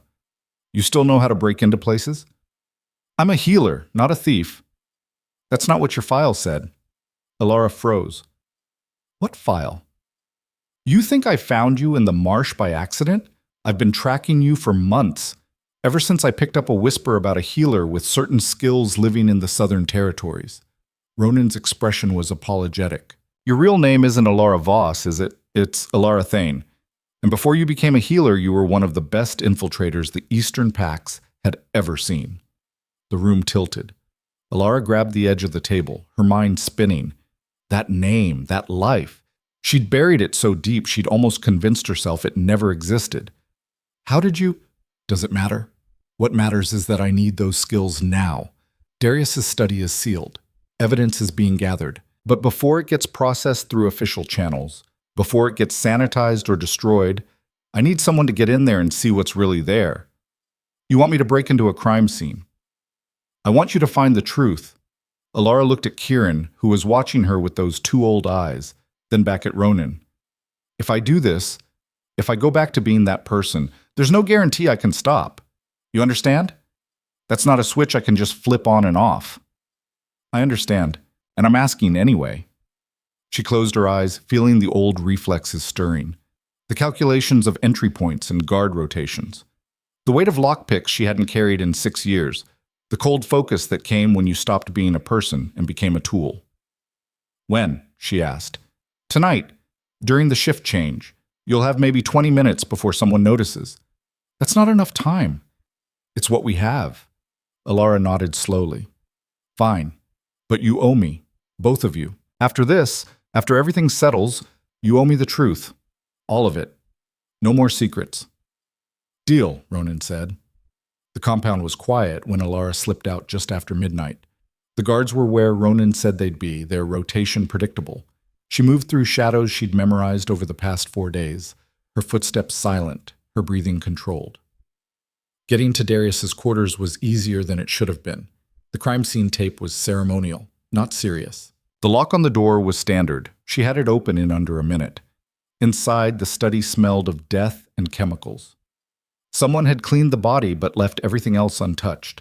Papers scattered across the desk, books pulled from shelves, a wine glass, empty now, sitting on a side table marked with an evidence tag. Elara pulled on thin gloves and started searching. The poison had been in the wine, that much was obvious. But wine came from somewhere. She found the bottle, expensive vintage, partially empty, and checked the seal. Unbroken. So either the poison was in the bottle itself, or it was added after pouring. She moved to the desk, sorting through papers. Most were routine, correspondence, financial records, meeting notes. But buried in the middle was something else. A letter, unsigned, written in a hand she didn't recognize. The child is a threat to everything we've built. If you won't act, I will. Elara's heart hammered. This was it. Evidence that someone else was involved, that Darius had known about a threat to Kieran. She pocketed the letter, kept searching. Behind a loose panel in the wall, she found more documents. These were older, dated to 5 years ago, orders for troop movements, coded messages, and a list of names, people who'd been on Kieran's convoy. Every single one was marked with an X except 2. Elara's name. And Kieran's. Someone had been keeping track of survivors, making sure there were none. A sound in the hallway made her freeze. Footsteps. Multiple people, moving fast. Elara shoved the documents back, closed the panel, and moved toward the window. But before she could reach it, the door burst open. Guards flooded in, weapons drawn. And behind them, face carefully neutral, was Elena. Well, the counselor said softly, this is unfortunate. Elara's hand went to her knife, but there were 6 guards and 1 of her. The math didn't work.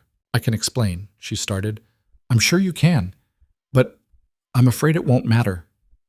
Elena stepped into the room, her eyes sweeping across the disturbed papers, the open desk drawers. Breaking into a sealed crime scene, tampering with evidence, that's enough to have you arrested on the spot. I was looking for the truth. Were you? Or were you destroying evidence that implicated Lord Kyle? The trap closed around Elara like a vice. Whatever she said now would be used against her, twisted to fit whatever narrative Elena was building. Take her, Elena ordered. The guards moved forward. Elara considered fighting, considered the window, considered a dozen desperate plays that all ended the same way, with her in chains or dead. She let them take her. They threw her in a cell in the compound's holding area, a small stone room with a single barred window. No trial, no questions, just locked away like a problem to be dealt with later. Elara sat on the narrow bed and tried not to panic. The letter was still in her pocket, somehow missed in the cursory search. Evidence. But trapped in a cell, what good did it do? Hours passed. No food, no water, no word from Ronan or Kieran. Just silence and the growing certainty that she'd made a catastrophic mistake. Finally, as dawn light started filtering through the window, footsteps approached. The cell door opened and Ronan stepped in, his face grim. "Tell me you found something," he said without preamble. Elara pulled out the letter, handed it over. Someone else knew about Kieran, someone who thought Darius wasn't acting fast enough to eliminate the threat. Ronan read it, his expression darkening. This doesn't prove anything except that Darius had enemies. It proves he didn't act alone, that there's someone else pulling strings. Maybe, or maybe it's exactly what Elena wants us to think, that we're chasing shadows while she consolidates power. He pocketed the letter. "I'm getting you out of here." "How? They caught me red-handed. I'm calling in every favor I have, claiming you were acting on my orders. It won't be enough to clear you completely, but it'll buy time." "And then what?" Ronan's jaw tightened. "And then we do what we should have done from the beginning. We stop playing their game and start playing ours." He left. The guard locked the door behind him. Elara was alone again, but this time with a spark of something that might have been hope. 2 hours later, the door opened again, but it wasn't Ronan this time. It was Marcus Thorne, the massive counselor who'd voted against them, who'd withdrawn to neutrality. He had to duck to fit through the doorway, his scarred face unreadable. "You're Elara Voss," he said. It wasn't a question. "Thane, actually. Apparently my cover wasn't as good as I thought." Marcus studied her for a long moment. "I knew your father." Elara's breath caught. "What?" "Gregor Thane, Eastern Pack. He was a good man, honorable, made some hard choices that got him killed in the end." Marcus moved into the cell, and despite his size, there was nothing threatening about it. "You have his eyes, and apparently his talent for getting into places you shouldn't be. Why are you here?" "Because I voted against Kieran for the wrong reasons. I thought he was weak, unfit. But watching him in that council session, watching him stand up and challenge Darius..." Marcus shook his head. "That took more courage than most alpha warriors show in a lifetime. So I'm here to tell you that you're not alone. Not anymore." "I don't understand." Darius's death wasn't random. It was a message, a move in a game that's been playing out for years. And I'm tired of sitting on the sidelines pretending I don't see it. He pulled something from his coat, a small vial of liquid. "This is the poison that killed Darius. Nightshade extract, refined to be nearly undetectable, very expensive, very rare. Only 3 sources in Pack territory that can produce it." "How did you get this?" "I took it from the evidence room before Elena could lock it down. Because I wanted to test something." Marcus held up the vial. "This particular strain, it comes from the southern healing houses, the ones Elena controls." The implications hit Elara like a hammer. She killed him. Elena killed Darius. Or had him killed, which amounts to the same thing. Question is why? Why kill an ally? Why frame Ronan? Elara's mind raced, pieces clicking into place. Because she didn't need Darius anymore. She already had his abstention, his refusal to fully commit. With him dead and Ronan under suspicion, she's the only one left who looks clean.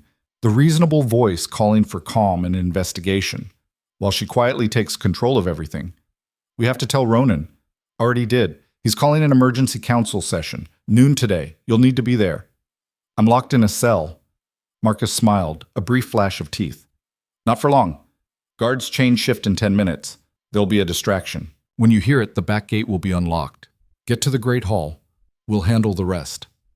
He left before Elara could ask questions, before she could process what was happening. Marcus Thorne, the man who'd voted against them, was now helping them. Because of her father. Because of Kieran's courage. Because the enemy of my enemy becomes my ally in the strangest ways. 10 minutes later, exactly as promised, chaos erupted. Shouting from the main yard, the sound of fighting, guards running. The distraction. Elara moved fast, pulling herself up to the window, squeezing through the narrow opening. It scraped her shoulders, tore her shirt, but she made it through, dropping into a narrow alley behind the holding cells. The back gate was open. She ran. The Great Hall was already filling when she arrived. Pack members streaming in, summoned by the emergency call. Counselors taking their seats. And in the center, standing tall and defiant, Ronan with Kieran beside him. Elara pushed through the crowd, reached them just as Elena entered with her guards. "What's the meaning of this?" Elena demanded. "I didn't authorize an emergency session." "I did," Ronan said. "Under Pack law, any counselor can call for emergency session in cases of immediate threat to Pack security. I'm invoking that right." "On what grounds?" "On the grounds that I know who killed Darius Venn, and I can prove it." The hall went silent. Elena's face was perfectly composed, but Elara saw the flicker in her eyes. Calculation. Threat assessment. "This is highly irregular," Elena said. "So is poisoning a fellow counselor." "I didn't. The poison came from your healing houses, your exclusive supply. Your people are the only ones with access to this particular strain." Ronan held up the vial Marcus had provided. "We have the evidence. We have the connection. And we have testimony from multiple sources about your movements on the day of the council session." Elena's composure cracked, just slightly. "You're bluffing." "Am I?" Elara stepped forward, pulling out the letter she'd found. This was in Darius's study, a warning about Kieran, written by someone who knew about the original attack, who knew Darius was involved, someone who decided he'd become a liability. That could be from anyone.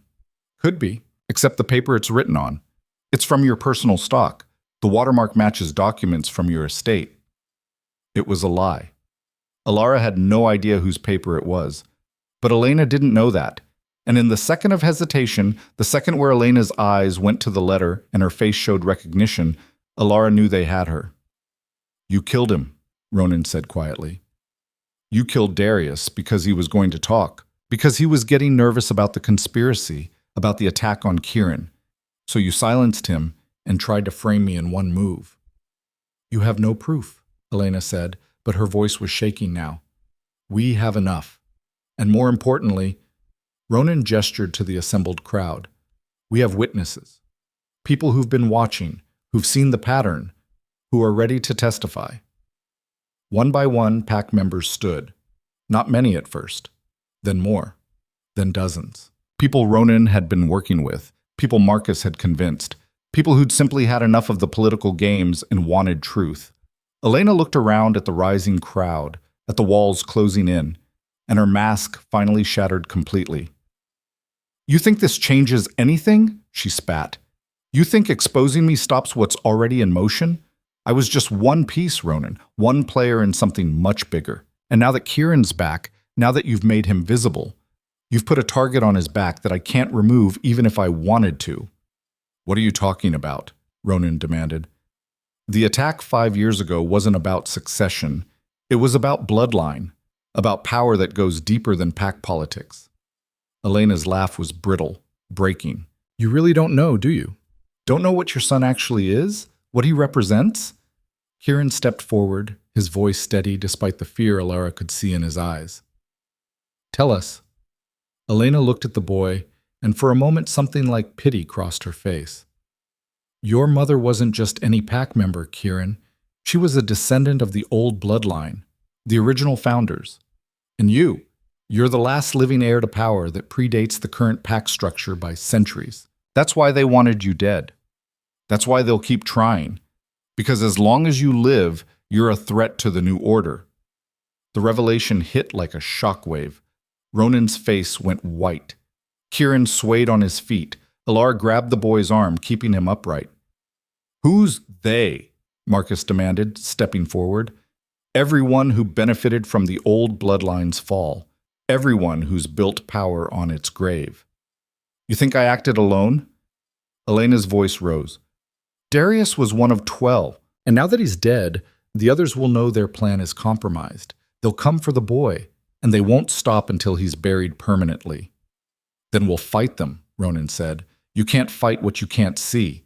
They're everywhere. The council, the Pack, People you trust. Elena's smile was vicious. Even your precious healer might be one of them, for all you know. Elara felt eyes turn to her, suspicion blooming like poison. She's trying to divide us, Elara said quickly. Don't listen to her. Am I? Or am I the only one telling you the truth? Elena looked directly at Elara. Elara Thane, daughter of Gregor Thane, who just happened to be on that convoy 5 years ago, who just happened to save Kieran, who just happened to disappear with him for 5 years and only came back when Ronan found you. Convenient, isn't it? Stop, Kieran said, his voice cutting through the rising noise. Just stop. He moved forward, positioning himself between Elena and Elara, his weight balanced precariously on his crutch. I don't know what conspiracy you're talking about.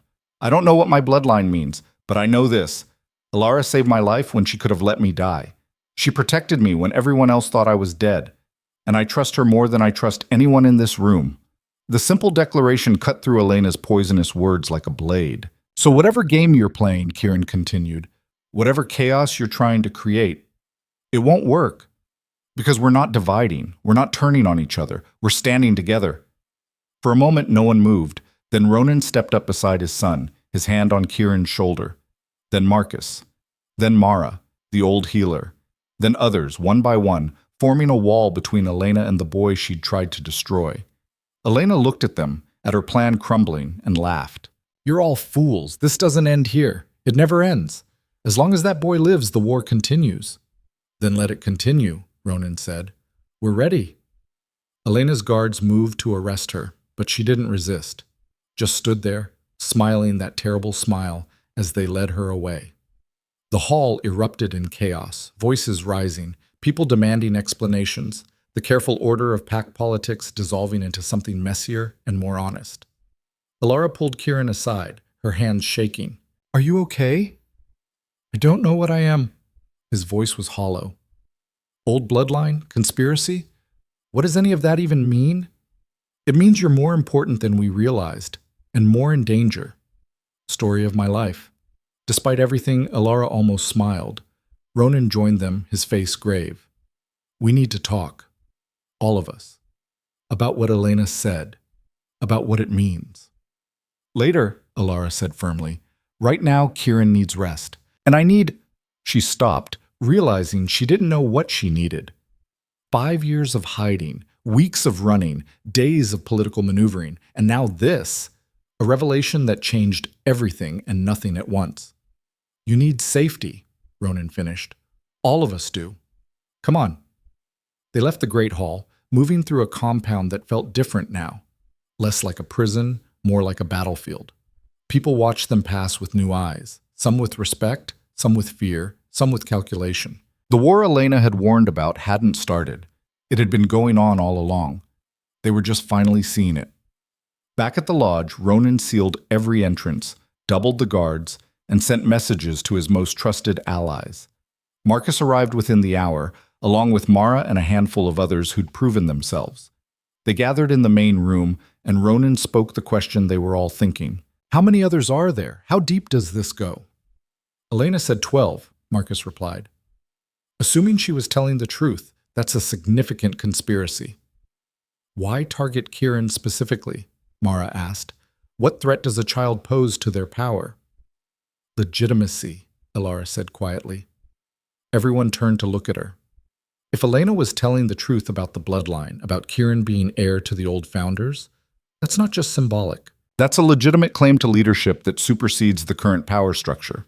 As long as he's alive, he's proof that the current order isn't the only option. So they tried to kill him as a child, Ronan said, before he could be old enough to challenge them. And now that he's back, now that people know he exists, they have to try again or co-opt him, turn him into a puppet. Marcus's scarred face was grim. Either way, the boy's in danger. Then we protect him, Ronan said simply. We expose the rest of the conspiracy. We root out every last one of them. How? Elara demanded. Elena's right about one thing. We don't know who they are. They could be anyone. The room fell silent, the weight of the problem settling over them. Then Kieran spoke. What if we don't hunt them? What if we make them come to us? Everyone turned to stare at the boy.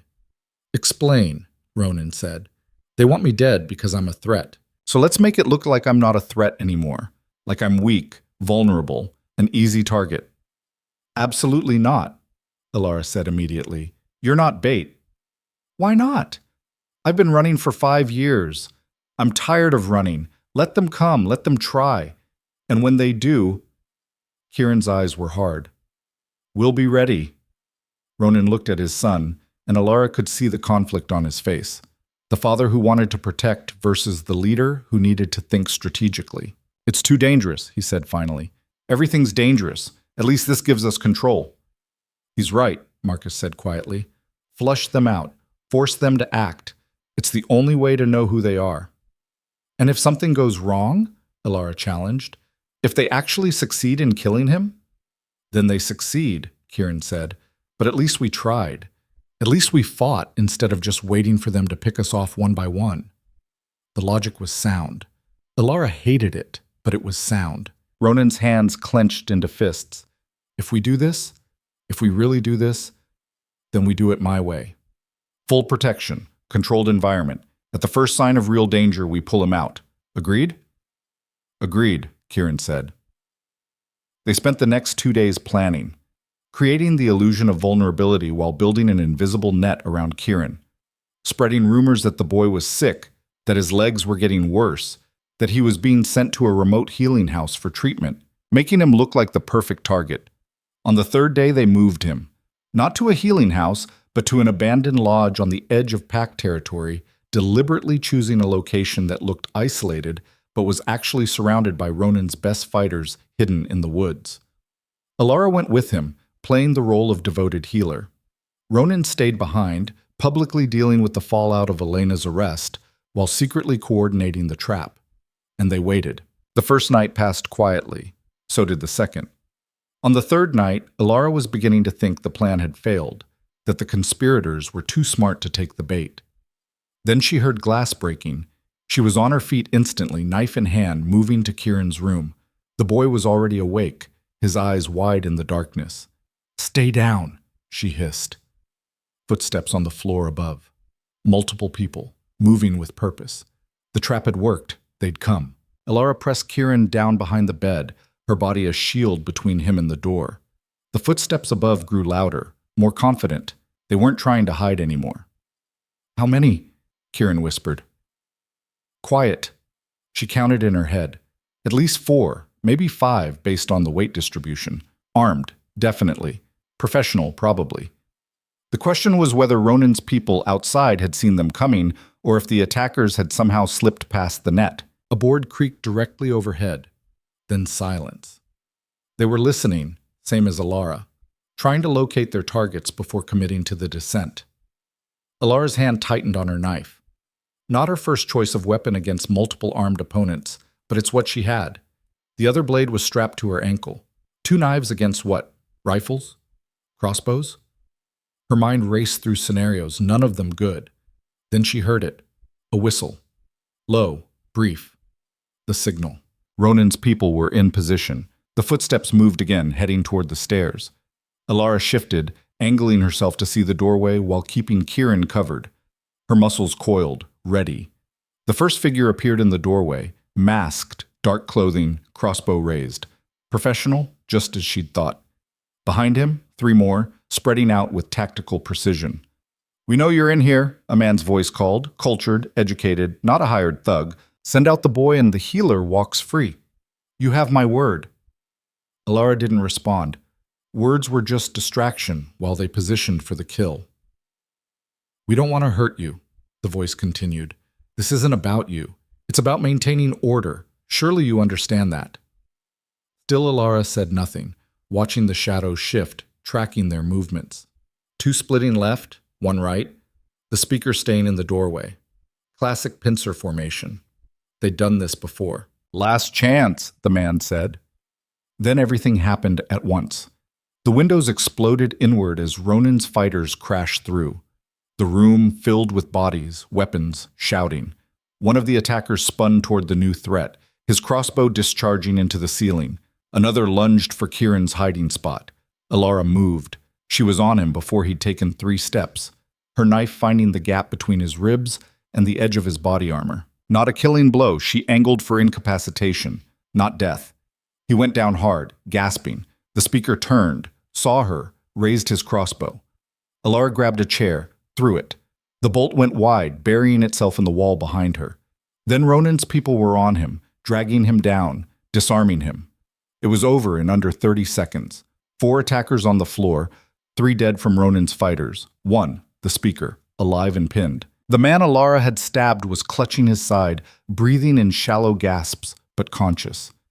"Secure them," came a familiar voice. Elara turned to see Marcus Thorne filling the doorway, his massive frame making the room feel suddenly smaller. Behind him, more fighters, all wearing Ronan's colors. "You're late," Elara said. "We were waiting to see how many came. 4 is disappointing. I was hoping for more." Marcus moved into the room, surveying the damage with the eye of someone who'd seen plenty of violence. "The boy?" "Fine." Kieran emerged from behind the bed, pale but steady. "I told you it would work." "You got lucky," Elara shot back, harsher than she meant. The adrenaline was still burning through her system, making everything feel sharp and dangerous. Marcus knelt beside the speaker, yanked off his mask. A middle-aged man with a thin face and expensive dental work. Not Pack, not even close. "Who sent you?" Marcus demanded.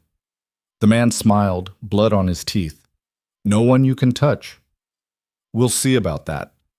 They bound him and the other survivor, dragged them outside where more of Ronan's people waited with a wagon. The dead would be examined later, their identities traced. But the living could talk. Dawn was breaking by the time they made it back to Ronan's compound. The Alpha was waiting in the main hall, his face carved from stone. He looked at Elara first, checking for injuries, then at Kieran. Only when he was satisfied they were whole did he turn his attention to the prisoners. "Put them in separate cells," he ordered. "No contact. We question them individually." Marcus supervised the transfer while Ronan pulled Elara and Kieran aside. "How many came?" he asked. 4 that we saw. Could have been more holding back." 4 is a statement, not a serious assassination attempt. Those would have sent 20. This was a test. See if we'd really set a trap. See how we'd respond. "Then they know now," Kieran said. "Yes, they know."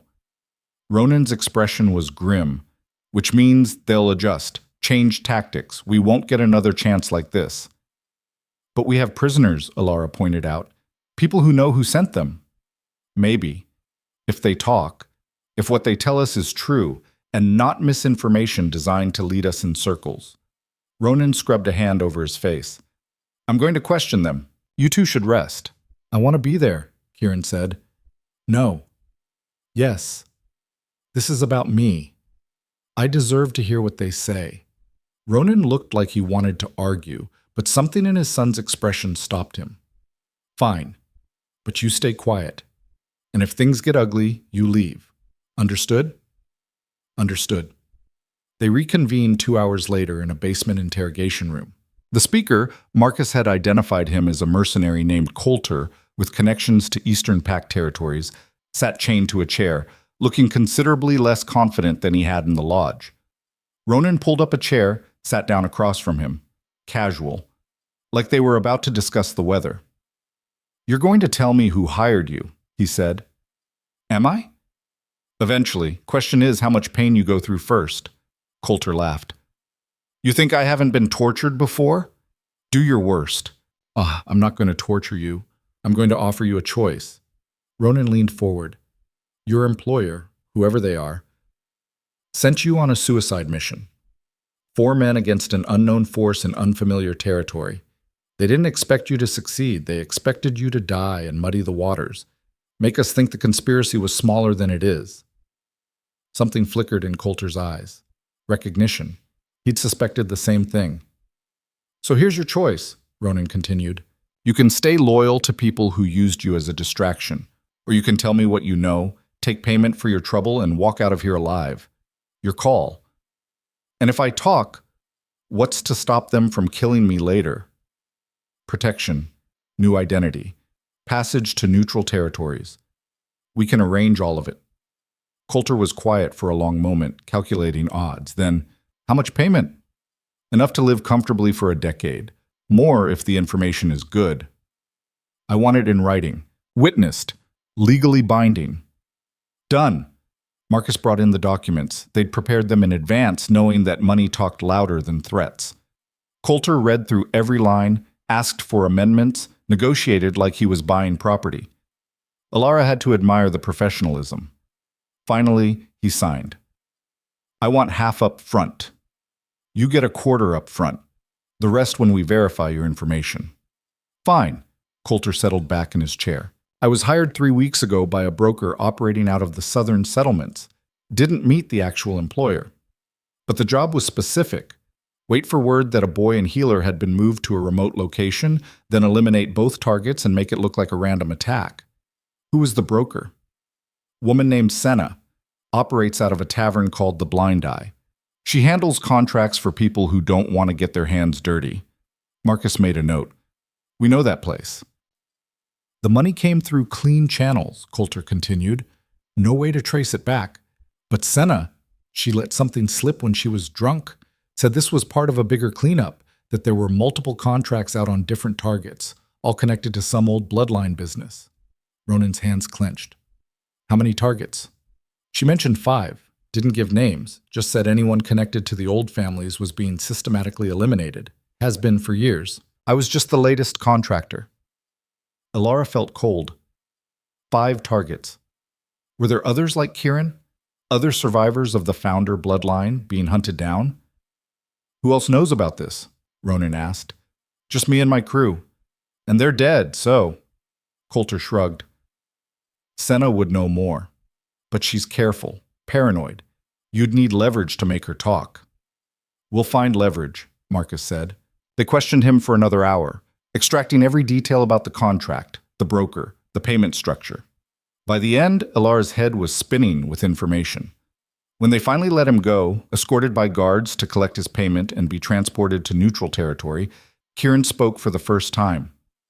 5 targets. Are they all children like me? Probably, Ronan said quietly. The conspiracy Elena mentioned, it's been going on longer than we thought, systematically eliminating anyone with claim to the old bloodlines. Then we need to find them, warn them, if they're still alive. The bleakness in Ronan's voice cut through the room. Elara wanted to offer comfort, wanted to say something hopeful, but hope felt like a luxury they couldn't afford. What about this broker? She asked instead. Senna. Can we get to her? The Blind Eye is neutral territory, Marcus said. We can't just march in there and start making demands. It would violate about 6 different treaties. So we go in quiet, Elara said. 1 person, no colors, no pack affiliation. Just a customer looking for services. All eyes turned to her. You want to walk into a mercenary broker's territory alone? Ronan asked. I want to get information, and I'm the only one here who knows how that world works. She met his gaze steadily. You said yourself I used to be good at infiltration. Time to prove whether that's still true. It's too dangerous. Everything's dangerous, but sitting here waiting for the next attack won't get us answers. Ronan looked at Marcus, then at Kieran. The boy nodded slightly. Permission, or maybe just acknowledgement. Fine, Ronan said finally, but you take backup. Someone who can extract you if things go wrong. Who? Me, Kieran said. Absolutely not, Elara and Ronan said simultaneously. Think about it, the boy continued. A healer and her patient, looking for specialized medical contacts.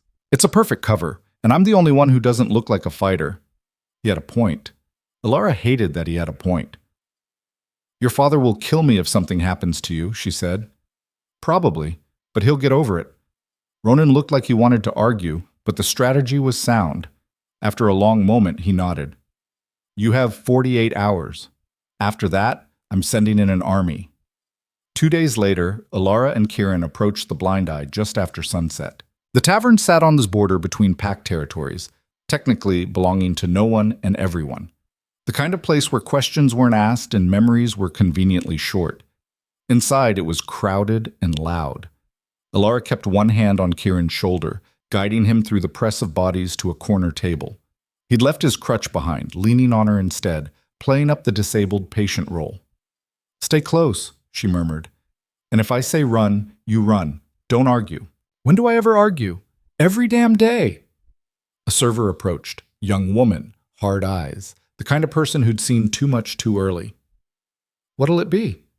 Information, Elara said quietly. I'm looking for Senna. The server's expression didn't change. Don't know anyone by that name? Elara slid a coin across the table, gold, enough to feed a family for a month. Maybe this helps your memory. The coin disappeared. Back room, through the kitchen. She doesn't like walk-ins. She'll like me. The server shrugged and left. Elara waited 5 minutes, then stood, helping Kieran up. They made their way through the kitchen, ignoring the suspicious looks from cooks and dishwashers, to a door at the rear. Elara knocked. Come in, a woman's voice called. The room beyond was small, neat, dominated by a desk covered in ledgers and papers. Behind it sat a woman in her 50s, silver hair pulled back, eyes sharp as broken glass. You're Senna, Elara said, not a question. And you're not a customer. Too much purpose in your walk, too much calculation in your eyes. Senna set down her pen. So what are you really? Someone who wants to hire you, or more specifically, learn about someone who already did. I don't discuss clients. Elara dropped a bag of gold on the desk. Heavy, more money than most people saw in a year. Even when they send people to their deaths?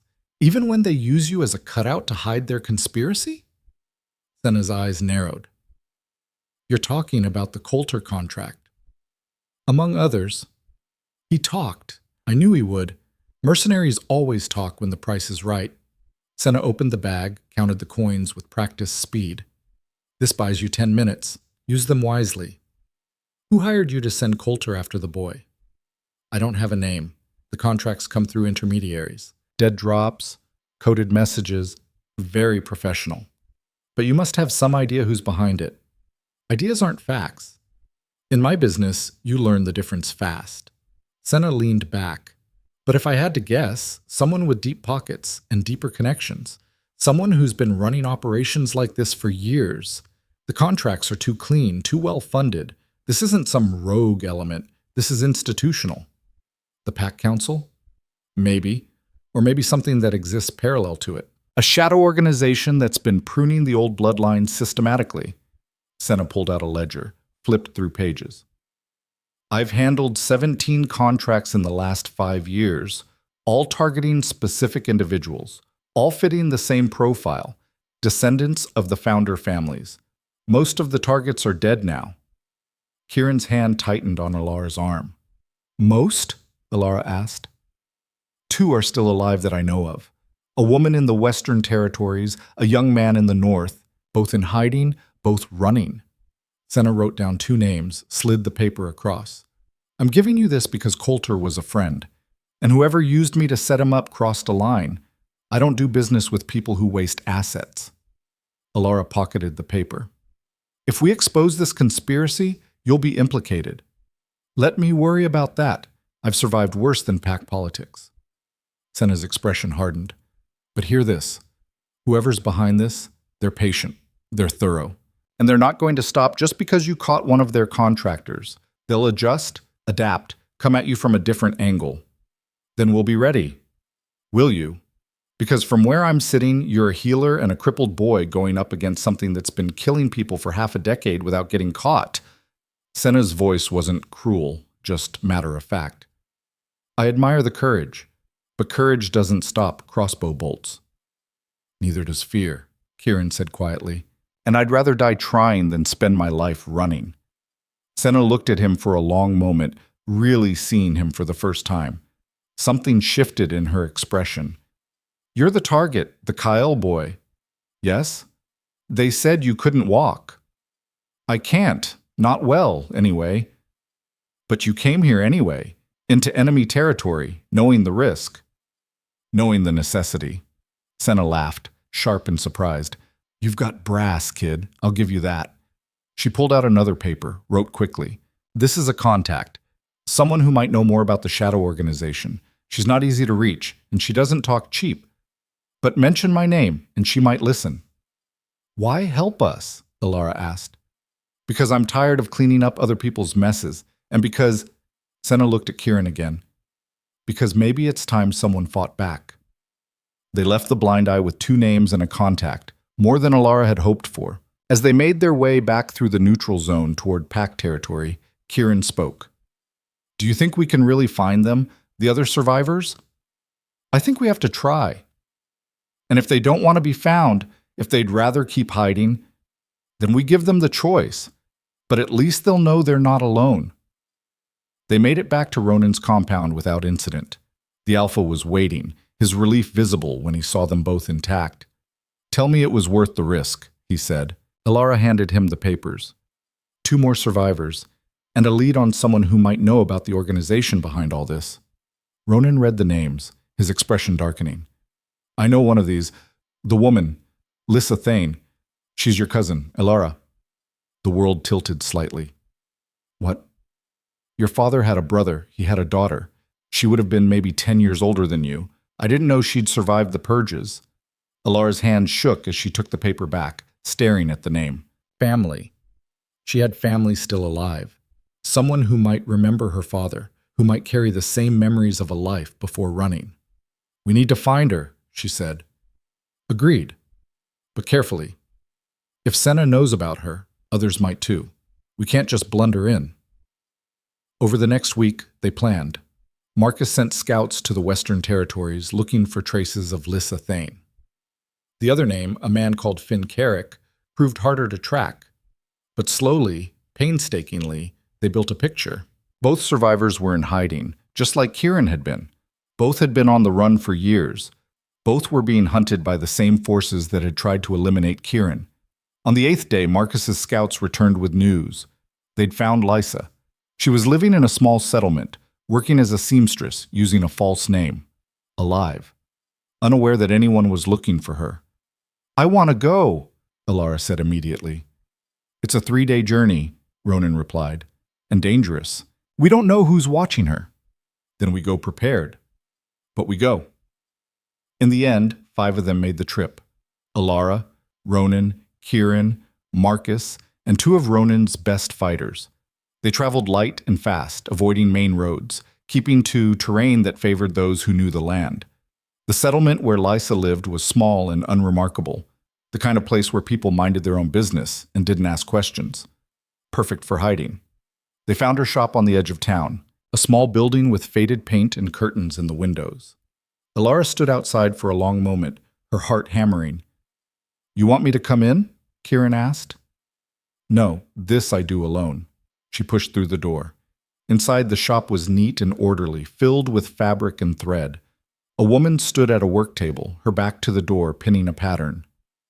Be with you in a moment, she said without turning. Elara's breath caught. The voice was familiar in a way she couldn't quite place, like an echo of something half-remembered. The woman turned, and Elara saw her face. Older than she'd expected, worn by years of hard living. But the eyes were familiar. The same eyes she saw in the mirror, her father's eyes. Can I help you? The woman asked. Lyssa Thane? The woman froze. Color drained from her face. I don't know anyone by that name? I do. And I think you know who I am too. Lyssa's hands trembled. She looked at Elara, really looked, and Elara saw the moment recognition hit. Elara? Little Elara? Not so little anymore. Lyssa crossed the room in 3 strides, pulling Elara into a hug that smelled of fabric soap and old grief. I thought you were dead. Everyone said the whole family was killed. Almost everyone. But not me. Not you. They pulled apart, both of them crying now, years of isolation and fear cracking open. How did you find me? Lyssa asked. Long story, but the short version, I need your help. We're trying to stop the people who killed our family, the ones who've been hunting bloodline survivors for years. Lyssa's expression shuddered. I can't. I've stayed alive this long by not fighting, by not making noise. I can't risk. They're coming for you anyway, Elara said gently. We found you, which means eventually they will too. You can keep running or you can help us stop them. I'm just a seamstress. What can I possibly do? You survived. That alone matters. But more than that, you might know things. Remember things from before. Things that could help us understand who's behind this. Lissa looked out the window at the street beyond. If I help you, I lose everything I've built here. My shop, my life, my safety. If you don't help, you might lose it anyway. At least this way you go down fighting. It was the same argument Elara had made to herself when Ronan had first found her. The same calculation between the safety of hiding and the risk of standing up. Lissa was quiet for a long time. Then, when do we leave? Now, if you're willing. Give me an hour to pack. They made it back to pack territory without incident, Lissa traveling with them, learning their story, sharing pieces of her own. She'd been 12 when her family was killed, had survived by pure luck, been at a friend's house when the attackers came, had spent the last 20 years building new identities, never staying in one place too long. I don't know much about the conspiracy, she admitted on the second day of travel, but I remember something my father said before he died, about a council within the council, people who made decisions that never got recorded in official minutes. He was worried about it, said they were pushing to eliminate the old families entirely. Did he give names? Ronan asked. One, someone called the architect. He said that person was coordinating everything. Elara and Ronan exchanged glances. A new name. A new thread to pull. When they reached the compound, news was waiting. Marcus had found Finn Carrick, the other survivor. He was willing to meet, but only on neutral ground, and he had information about the architect. How much information? Ronan asked. Enough that he's asking for protection in exchange for testimony, Marcus replied. He's scared. Says he's been running for 15 years and he's tired. Set up the meeting, somewhere secure, and bring everyone, Lissa, Elara, Kieran. If we're building a case against this shadow organization, we need all the survivors together. The meeting took place 3 days later in an abandoned hunting lodge that Marcus's people had secured. Finn Carrick arrived with 2 guards of his own, a man in his mid-30s with haunted eyes and the posture of someone who'd spent years looking over his shoulder. He looked at Kieran, then at Lyssa, then at Elara. How many of us are left? Just us, as far as we know, Ronan said. And you're all targets. I know. I've been a target since I was 18. Finn sat heavily in a chair. They killed my parents, my siblings, everyone connected to the Carrick bloodline. I survived because I wasn't home, and I've been running ever since. You said you know about the architect, Marcus prompted. I don't know who they are, but I know what they're planning, or what they were planning 5 years ago. Finn pulled out a worn notebook. I managed to get my hands on some documents, communications between members of the Shadow Organization. Most of it's coded, but I've been working on it for years, breaking it down piece by piece. He opened the notebook, revealing pages of notes and translations. They call it the renewal, he said. The systematic elimination of the founder bloodlines and replacement with a new power structure, one that's easier to control, more predictable. They've been working on it for over 2 decades. How many are involved? Ronan asked. Dozens, maybe more. They're embedded throughout pack territories. Council members, administrators, military leaders, anyone with power and ambition. That's half the leadership structure, Marcus said. Exactly, which is why it's been impossible to fight. You can't expose a conspiracy when the people you'd expose it to are part of the conspiracy. Elara felt the hopelessness of it settling over the room. How did you fight something that pervasive? Then Kieran spoke. You expose it publicly. Force it into the open, where they can't hide. And how do you propose we do that? Finn asked. The same way we forced them to show their hand with the assassination attempt. We make them act, make them reveal themselves. Kieran stood, balancing on his crutch. We call a grand council, every pack leader in the territories. Make them all witness the evidence. Make it impossible to suppress. They'll never allow it, Lissa said. They won't have a choice if we invoke the right to assembly. Old pack law. Any 3 survivors of founder bloodlines can call for a grand council to address matters of succession and governance. Ronan was nodding slowly. It hasn't been invoked in a century, but the law still exists. And we have 3 survivors right here, Kieran continued. 4, counting me. We invoke the law, force the grand council, and present everything.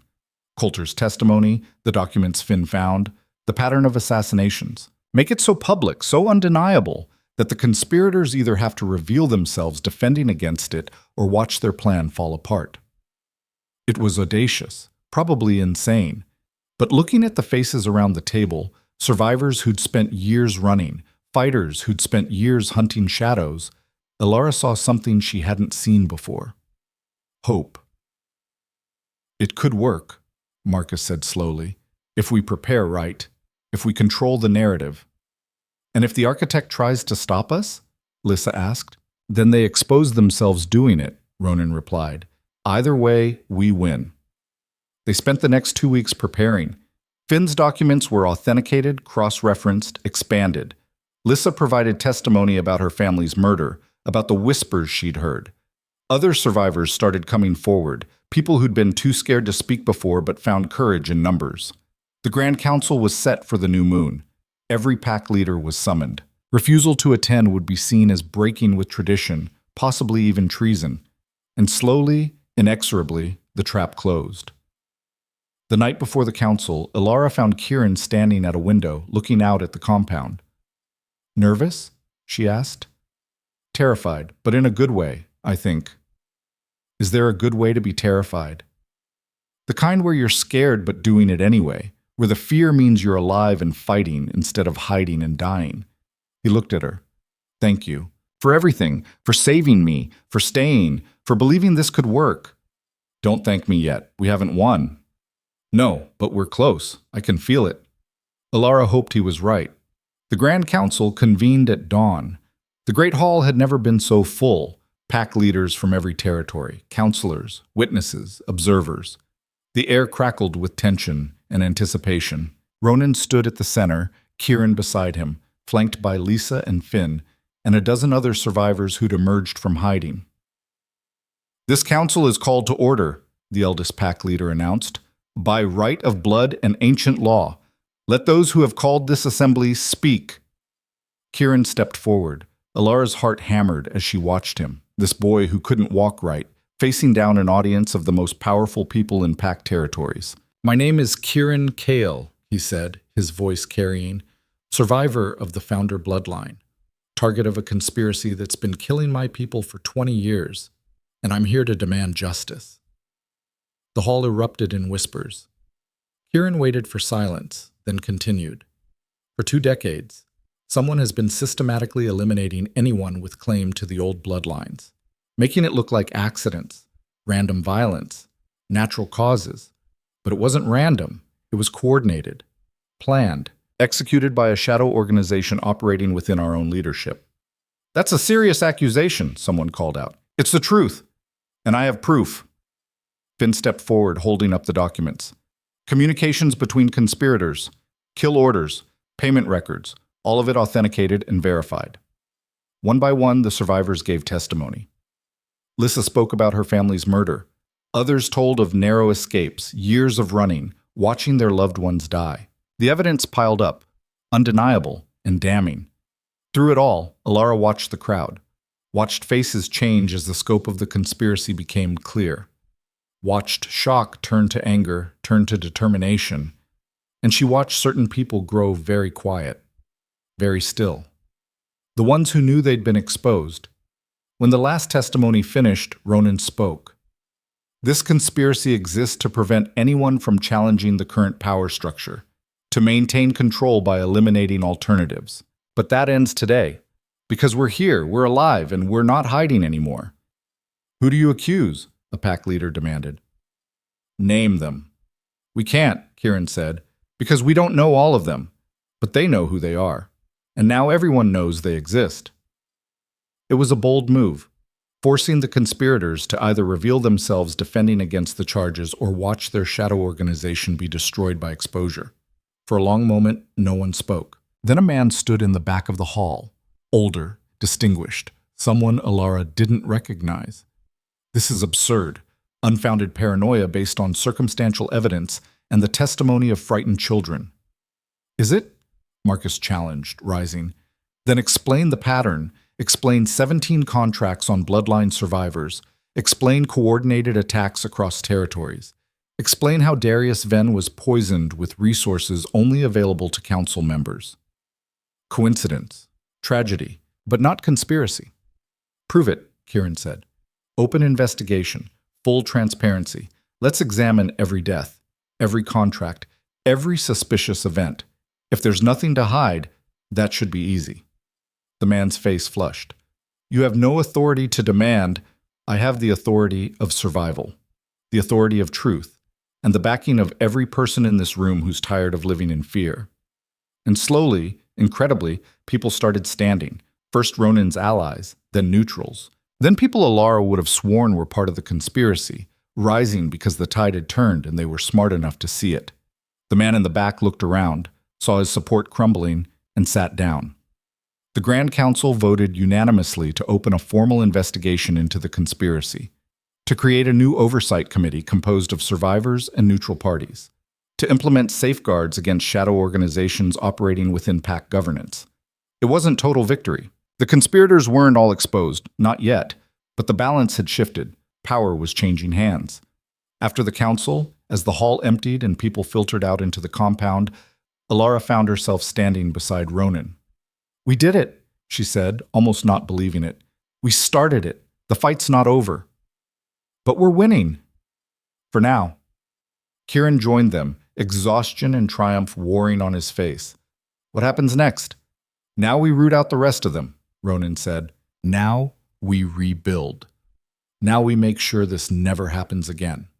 It was a long road ahead, but for the first time since Elara had pulled a broken boy from a burning wagon, it felt like a road they might actually survive. The investigation moved faster than anyone expected. Within days, financial records were subpoenaed. Communications were traced. People started talking, sometimes willingly, sometimes under pressure, sometimes because they'd been waiting for someone to finally ask the right questions. The Oversight Committee, led by Marcus and 3 neutral PAC leaders, worked around the clock. Elara found herself pulled into meetings, asked to verify details about the original convoy attack, to identify patterns in the assassination attempts. Kieran testified twice more, each time with more confidence, more authority. And slowly, the conspiracy unraveled. The first arrest came on the 6th day. A mid-level administrator who'd been routing payments to mercenary brokers. She broke within hours, giving up 3 more names. Those 3 led to 5 others. The network spread like spilled ink across a map. But the architect remained hidden. Whoever had orchestrated the entire operation was still out there. Still unnamed, still dangerous. It has to be someone on the original council, Marcus said during one late-night strategy session. Someone with access to resources and authority dating back 20 years. That's a short list, Ronan replied. And we've already eliminated most of them. Elena's in custody. Darius is dead. The others either weren't in position 20 years ago or have solid alibis. What about someone outside the council? Elara suggested. Someone advising from the shadows? Like who? She didn't have an answer. The breakthrough came from an unexpected source. Finn Carrick, still working through his stolen documents, found a reference buried in coded language. A name that appeared repeatedly across decades of communications. Thorn, he said, bringing the documents to Marcus. The name Thorn shows up 47 times in connection with strategic decisions about bloodline eliminations. Marcus went very still. That's my family name. I know, which is why I wanted to show you first before bringing it to the committee. Elara watched Marcus's face, saw the moment he made the connection. My father, it was my father. I'm sorry. Don't be. He died 6 years ago. If he was the architect, Marcus's jaw tightened. Then at least he can't do more damage. But he might have left records. Documentation. Something that proves the full scope of the conspiracy. They tore apart Marcus's family estate. It took 3 days of searching before they found it. A hidden room behind a false wall in the library. Inside, meticulously organized files dating back 30 years. Names, targets, operations. A complete record of the conspiracy. And at the center of it all, a manifesto written in Marcus's father's hand. The founder bloodlines are a relic of a weaker age. To move forward, we must eliminate the past entirely. No survivors. No alternatives. Only the strong deserve to lead. Elara read it and felt sick. This wasn't political maneuvering. This was ideological purge. There are 12 names here, Marcus said, his voice hollow. The inner circle. People my father trusted to carry out the renewal even after his death. How many are still active? Ronan asked. Marcus counted. 7. The others died or were already arrested, but these 7... He looked up. These are the last pieces. If we take them down, it's over. The arrests happened simultaneously across pack territories. Coordinated raids at dawn, each one led by oversight committee members with backup from loyal fighters. Elara went with the team targeting a woman named Sella Frost, Elena's aunt, as it turned out, and one of the original architects of the Purge. They found her in a manor house surrounded by luxury built on blood money. She didn't resist arrest, just smiled that same cold smile her niece had worn and said, "You think this changes anything? You think exposing us stops what we started?" "Yes," Elara said simply. "Because you lose power when people stop being afraid." Sella's smile faded. By noon, all 7 were in custody.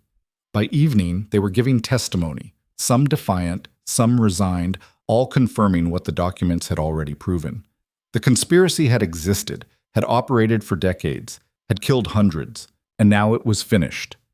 The Oversight Committee convened a final Grand Council 2 weeks later to present findings and recommendations. The Great Hall was packed again, but the energy was different this time. Not tense anticipation, but something closer to catharsis. Marcus stood at the center, holding a thick folder of evidence. This committee has completed its investigation into the conspiracy known as the Renewal. We have identified 73 individuals directly involved in planning or executing attacks on Founder Bloodline survivors. Of those, 42 are deceased, 26 are in custody, and 5 have fled to territories beyond our jurisdiction. He paused, letting the numbers sink in. We have recovered documentation proving systematic elimination of potential claimants to leadership positions. We have testimony from perpetrators and survivors alike, and we have made our recommendations for how to prevent this from ever happening again. The recommendations were sweeping. New oversight structures, mandatory transparency in council operations, protection laws for anyone with bloodline claims, term limits on positions of power, mechanisms for challenging authority without fear of retaliation. It would fundamentally reshape pack governance. These changes will take years to fully implement, Marcus concluded, but we begin today by acknowledging what was done, by honoring those who were lost, and by ensuring their sacrifice means something. The vote was unanimous. After the council adjourned, Elara found herself outside, needing air, needing space. The last few weeks had been a whirlwind of testimony and evidence and political maneuvering. She'd barely had time to process what it all meant. Kieran found her standing on a balcony, overlooking the compound. He'd gotten better at moving on his crutch, could almost make it look easy now. "You okay?" he asked. "I don't know. Are you?" "I think so. It's weird. We spent so long running, so long fighting, and now—" He gestured at the compound below, at the people moving with new purpose. "Now it's over, and I don't know what to do with that." Elara understood. 5 years of her life had been defined by keeping this boy alive. Now what? "Your father wants me to stay," she said, "as your healer, as, I don't know, permanent guardian or something. Do you want to?" "I don't know that either. I've been running for so long, I'm not sure I remember how to stand still." Kieran was quiet for a moment. Then, "You could go if you wanted. I'd understand." "Could you? Really?" "I'd hate it, but I'd understand."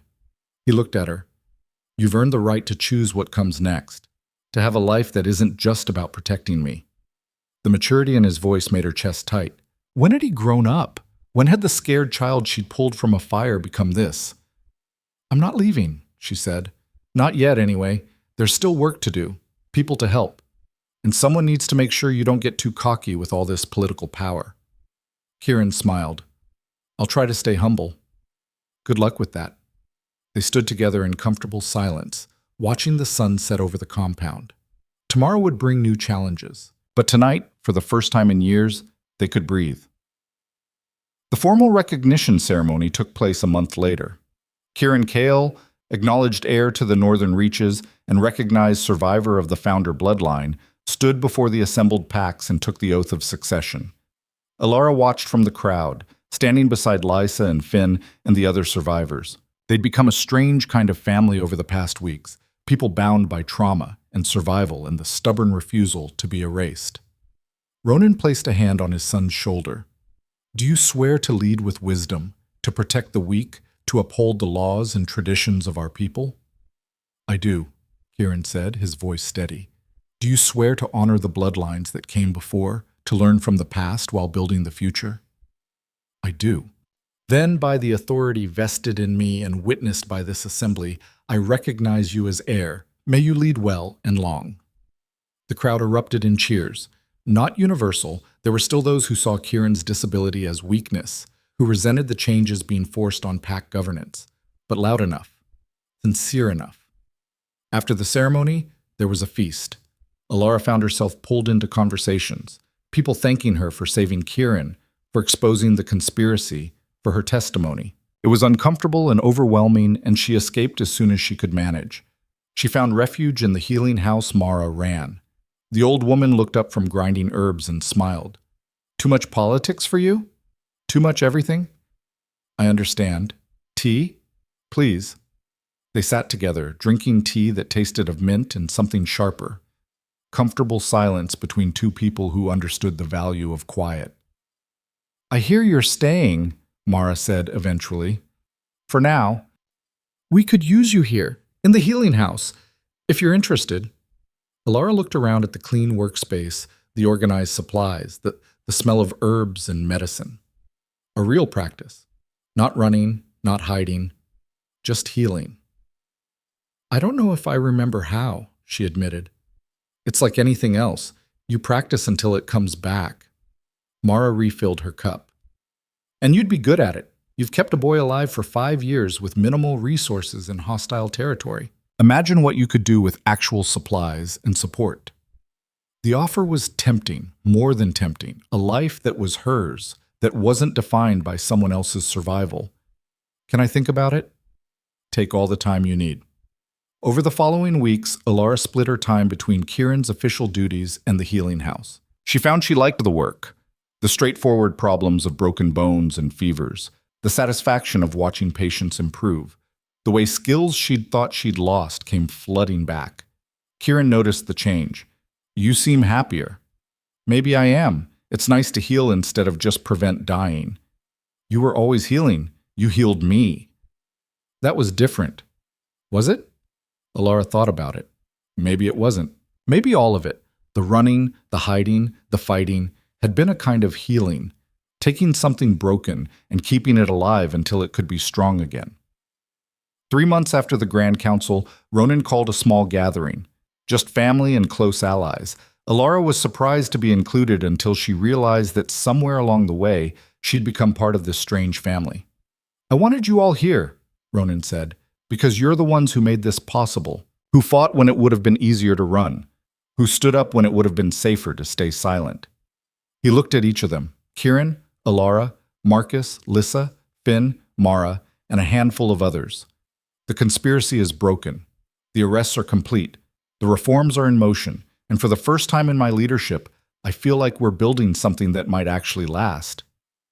"Speeches, Father?" Kieran asked, amused. "Gratitude, son. There's a difference." Ronan smiled, brief and genuine. "I'm not good at this, at acknowledging what I owe people, but I owe you all more than I can repay. You can start by opening that wine," Marcus said, gesturing to bottles on the table. "I didn't come here for sentimentality." They drank and talked late into the night. Stories were shared, some funny, some sad, all of them real. Elara found herself laughing more than she had in years, found herself part of conversations instead of watching from the edges. As the gathering broke up, Ronan pulled her aside. "I haven't properly thanked you," he said, "for saving my son, for everything after." "You've thanked me plenty." "Not enough. Never enough." He hesitated. "Mara told me she offered you a position. Are you taking it?" "I think so. If that's okay." "It's more than okay." "But Elara," he met her eyes. "You'll always have a place here, not just as a healer, as family. You understand?" The word caught her off guard. "Family?" She'd lost hers so long ago she'd forgotten what it felt like to belong somewhere. I understand, she managed. Winter came to the northern reaches with the first snow in early November. Elara watched it fall from the healing house windows, feeling something close to peace. Kieran visited regularly, sometimes for treatment of his legs. They'd never fully heal, but exercises helped with pain and mobility, sometimes just to talk. He was growing into his role, learning to lead despite the limitations others saw as weaknesses. The Western Pact wants to formalize an alliance, he told her during one visit. They're proposing a treaty that would link our territories economically. That's good, isn't it? It is. But it means travel, negotiations, being visible. He flexed his bad leg. And they'll judge. They'll see this and think I'm weak. Then prove them wrong. Not by hiding it, but by leading so well they forget to care. You make it sound simple. It's not. But you've faced worse than judgmental politicians. Kieran laughed. Fair point. On the anniversary of the Grand Council, 1 year since they'd exposed the conspiracy, the pack held a memorial service. For those who'd been killed in the purge, for the survivors who'd spent decades in hiding, for the promise that it would never happen again. Elara stood with the other survivors as names were read. So many names. Her father's among them. Lisa's family. Finn's parents. People who died because of ideology and fear. When it was over, when the last name had been spoken and the last candle lit, Kieran approached the memorial stone. He placed his hand on it, head bowed. I'm sorry I couldn't save you, he said quietly, but I promise I'll make it mean something. What you died for. I'll make sure it wasn't for nothing. It was the promise of a leader, of someone who understood that power came with responsibility. Elara felt proud in a way that was almost painful. Later, as they walked back to the compound, Kieran spoke. I've been thinking about the future, about what happens when I'm actually leading, not just learning to. What about it? I want to establish protection for people like us, not just bloodline survivors, but anyone who's vulnerable, who gets targeted because of who they are. He looked at her. I want to make sure no one has to run the way we did, that there's always a place to turn, people who'll help. That's ambitious. Is it too much? No. I think it's exactly right. They reached the compound as snow began to fall again. Kieran turned to her, his expression serious. I couldn't have done any of this without you. You know that, right? I know you would have found a way. Maybe. But I'm glad I didn't have to. He hugged her, quick and fierce. Thank you. For everything. Elara held on longer than she meant to, this boy who wasn't a boy anymore, who'd survived fire and broken bones and a conspiracy that wanted him dead. You're welcome, she whispered. Spring came. The snow melted. The compound came alive with new growth and new energy. The reforms continued. The investigations wrapped up. The last of the conspirators were sentenced. And slowly, carefully, life became something other than survival. Elara took the position at the healing house permanently. She trained apprentices, shared techniques she'd learned in the marsh, built something that felt like a legacy. People came from across territories seeking treatment, and she helped them all. Lissa opened a school for displaced children, teaching them trades and giving them stability. Ben became an advisor on security, using his years of hiding to help protect others. Marcus continued to lead the oversight committee, ensuring the new systems actually worked. They'd all found ways to turn trauma into purpose. One evening, nearly 2 years after the Grand Council, Elara was closing up the healing house when Kieran arrived. He was walking better now, still using the crutch, but with more confidence, more strength. I have something to show you, he said. He led her to the edge of the compound, to a piece of land that had been cleared and leveled. Stakes marked out a foundation. What is this? Elara asked. A sanctuary. For people fleeing danger. A place where anyone can come and find protection, no questions asked, medical care, legal help, whatever they need. Kieran, that's incredible. It was your idea. You said I should make sure no one has to run the way we did, so I'm building a place where they don't have to. He looked at her. I want to name it the Voss Sanctuary, after you. Elara's throat tightened. You can't do that. Why not? You're the one who showed me what it means to protect people, who taught me that sometimes the bravest thing you can do is refuse to let someone be erased. I'm just a healer. You're more than that. You're the reason I'm alive, the reason any of this was possible. Kieran's voice was firm. So yes, the Voss Sanctuary. And I hope you'll help run it. Elara looked at the empty land, at the stakes marking where walls would rise, where lives would be saved, a monument not to death, but to survival. Okay, she said. I'll help. They stood together as the sun set, two people who'd defied a conspiracy and lived to build something better from its ashes. The sanctuary opened 6 months later, a sprawling complex with healing houses, dormitories, training facilities, legal aid offices. Everything someone fleeing danger might need to start over. On opening day, Elara stood at the entrance, watching families arrive. Children who'd been running, adults who'd spent years in hiding, all of them looking for the same thing she'd looked for 5 years ago: safety. Welcome, she told each one. You're safe here. And meaning it. Ronan appeared beside her as the crowd thinned. You've built something remarkable. Kieran built it. I just helped. You gave him the idea, the purpose. That matters more than you know. They watched Kieran inside, talking to new arrivals, his crutch almost invisible now, just part of who he was instead of a limitation. He's going to be a great leader, Elara said. He already is, thanks to you. I just kept him alive. You did more than that. You showed him what kind of leader he wanted to be. What kind of pack was worth fighting for? Ronan paused. I know I've said it before, but thank you for refusing to let my son die. For choosing to fight when running would have been easier. Elara thought about the woman she'd been 5 years ago. Tired, running, alone, and the woman she was now, still tired but no longer running, no longer alone. It wasn't a choice, she said. Not really. When I found him in that wagon, when I saw he was alive, there was only one option: keep him that way.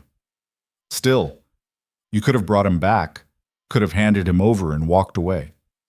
No, I couldn't have, because I'd seen what people did to vulnerable children, and I refused to let it happen again. They stood in comfortable silence, watching the sanctuary fill with people who'd been given a second chance.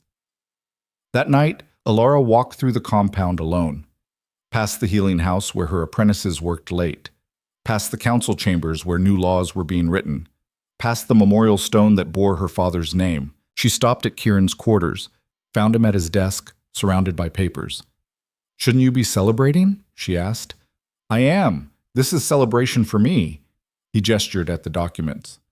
Alliance proposals, protection requests, applications from people who want to help run the sanctuary. It's good work. It is. Elara? He looked up. Are you happy with how things turned out? She considered the question. Happy felt too simple for what she felt, but satisfied? Fulfilled? At peace?